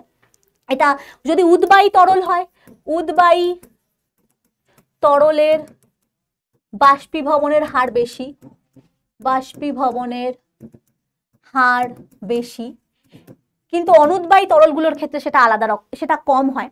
আর কিসের উপর নির্ভর করে? তরলের উপরিতলের বিস্তৃতি। তোমরা দেখবে যে তুমি চাকে এমনি কাপে খাও, সেটা যতক্ষণ না পর্যন্ত গরম থাকবে তুমি কাপের থেকে প্লেটে ঢেলে খাও, ও তাড়াতাড়ি ঠান্ডা হয়ে যায়। তার কারণ তরলের ওপরের ক্ষেত্রফল যত বেশি থাকবে সে তত ভালো বাষ্পীভূত করতে পারবে। তুমি একটা জামা কাপড়কে মুচড়ানো অবস্থায় রেখে দাও আর জামা কাপড়কে মেলে রাখো, কোনটা তাড়াতাড়ি শুকাবে? যেটা মেলে দিয়েছো, কারণ সেক্ষেত্রে মানে ক্ষেত্রফলটা বৃদ্ধি পেয়েছে। মানে ক্ষেত্রফল, উপরিতলের ক্ষেত্রফল বৃদ্ধি পেলে উপরিতলের ক্ষেত্রফল বৃদ্ধি পেলে বাষ্পীভবন বেশি হয়, ঠিক আছে। যার জন্য মেলে দেওয়া জামা কাপড় কিন্তু তাড়াতাড়ি শুকায়, ক্ষেত্রফল বেশি ও তাড়াতাড়ি বাষ্পীভূত করতে হয় আর করতে পারে। তরলের উষ্ণতা বাড়লে বাষ্পীভবন বাড়বে, এটা তো কমন সেন্স। বাষ্পীভবন বাড়বে। ঠান্ডার দিনে যে পরিমাণ বাষ্পীভবন হয় গরমকালে বেশি পরিমাণ বাষ্পীভূত হয়, মানে পুকুরের জল বেশি পরিমাণ বাষ্পীভূত হয়ে যায়। আর কি বায়ুর শুষ্কতা, বায়ু যত শুষ্ক হবে তত বেশি বাষ্পীভবনের হার বাড়বে, তত বেশি বাষ্পীভবনের হার বাড়বে। দেখবে শীতকালে যতটা না বাষ্পীভবন হয় গরমকালে তার থেকে কম হয়। মানে কি, ওরকম ভাবে ভেবো না যে যত বেশি তাপ থাকবে সেটা আলাদা কথা। আমি বলছি বায়ুর আর্দ্রতার কথা। শীতকালের বায়ু খুব কম আর্দ্র হয়, প্রচন্ড জলীয় বাষ্প সেক্ষেত্রে কম থাকে, যার কারণে শীতকালে দেখবে আমাদের ত্বক একদম ড্রাই হয়ে যায়, কারণ সেক্ষেত্রে আমাদের বডি থেকে মানে জলকে টানতে থাকে। আর গরমকালে কি হয়, আমাদের চারপাশে অলরেডি প্রচুর মানে জলীয় বাষ্প রয়ে গেছে, আমাদের বায়ুতে তখন জলীয় বাষ্পের পরিমাণ পুরো সম্পৃক্ত বায়ুতে পরিণত হয়েছে। যার জন্য দেখবে গরমকালে কিন্তু আমাদের বডি থেকে ঘাম হতে থাকে, প্যাচপ্যাচে ওয়েদার হয়, মানে প্যাচপ্যাচে একটা ব্যাপার থাকে। তার কারণ সেক্ষেত্রে বায়ু যত বেশি শুষ্ক হবে তত বেশি ভালো বাষ্পীভবন হবে, ঠিক আছে। আর কি বায়ুর চলাচল, অর্থাৎ যত বেশি বায়ু প্রবাহিত হবে তত বেশি বাষ্পীভবন হবে। বায়ু বেশি প্রবাহিত হলে বাষ্পীভবন বেশি হয়। যার জন্য দেখবে আমাদের স্নান করার পর আমরা চুল মেলে ফ্যানের তলায় দাঁড়াই, কারণ ফ্যানের তলায় দাঁড়ালে ফ্যানের হাওয়ার ফলে চুল তাড়াতাড়ি শুকিয়ে যায়, চুলের বাষ্পীভবন বেশি হবে। আর বায়ুর চাপ যত বেশি হবে বাষ্পীভবনের হার কিন্তু কমে যায়। মনে রাখবে, বায়ুর চাপ বেশি হলে বাষ্পীভবনের হার হ্রাস পায়। ওকে, এই কটা বিষয়ের ওপর আমাদের ইভাপোরেশনটা ডিপেন্ড করে। আর এখানে দেখো ডায়াগ্রাম দিয়ে দিচ্ছি যে মেলে মেলে জামা কাপড় রেখে দিয়েছি, ক্ষেত্রফল বেশি, বাষ্পীভবন ভালো হচ্ছে, উপরিতল ক্ষেত্রফল বেশি আছে, বাষ্পীভবন ভালো হচ্ছে, আর চুলের ক্ষেত্রে বায়ু প্রবাহ বেশি আছে, বাষ্পীভবন ভালো হচ্ছে। আর স্ফুটনের ক্ষেত্রে আমি বললাম, স্ফুটনের ক্ষেত্রে যে নির্দিষ্ট টেম্পারেচারের প্রয়োজন হয়, যেটা পুরোপুরি তরলকে, পুরো সমগ্র তলকে ফুটিয়ে বাষ্পে পরিণত করে, ঠিক আছে, সেক্ষেত্রে স্ফুটনাঙ্কের প্রয়োজন হয়। আর স্ফুটনাঙ্ক ডিফারেন্ট টেম্পারেচারের, দেখো ডিফারেন্ট ম্যাটেরিয়ালের স্ফুটনাঙ্ক ডিফারেন্ট, যেমন দেখো জলের ক্ষেত্রে 100, ইথারের ক্ষেত্রে 35, পারদের ক্ষেত্রে 357, অর্থাৎ পদার্থের প্রকৃতির ওপর স্ফুটনাঙ্ক নির্ভর করে। অর্থাৎ স্ফুটনাঙ্ক কিসের উপর নির্ভর করে? পদার্থের প্রকৃতির ওপরে, পদার্থের প্রকৃতি, অবদ্রবের উপস্থিতি, একই ব্যাপার আগেরটার মতোই, হ্যাঁ, অবদ্রবের উপস্থিতি, আর হচ্ছে বায়ুমণ্ডলীয় চাপ, বায়ুমণ্ডলীয় চাপ। একই ঘটনা, যেমন আমি আগেরটায় বললাম যে পদার্থের প্রকৃতি যেরকম যেরকম পদার্থ তার টেম্পারেচার আলাদা আলাদা স্ফুটনাঙ্ক। অবদ্রব যেমন জলের সাথে নুন মেশালে ওর 100 ডিগ্রি থেকে 110 ডিগ্রি স্ফুটনাঙ্কে পৌঁছে যায়। তার মানে বুঝতে পারছো যে টেম্পারেচার ডিপেন্ড করছে বা স্ফুটনাঙ্ক ডিপেন্ড করছে কোন অবদ্রব মিশে রয়েছে তার উপরে। আর কি, বায়ুমণ্ডলীয় চাপ বাড়লে স্ফুটনাঙ্ক বাড়ে। এটা যে কোনো পদার্থের ক্ষেত্রে ভ্যালিড, স্ফুটনাঙ্কের মান বাড়ে। বাস এগুলো হচ্ছে স্ফুটনাঙ্কের বাস এই ছিল তোমাদের বাষ্পীভবন আর স্ফুটনের মধ্যে রিলেশন। আশা করি প্রত্যেকটা তোমরা বুঝতে পেরেছো। নেক্সট দিন আমরা বাকি পোর্শনটা পড়বো, অর্থাৎ আমাদের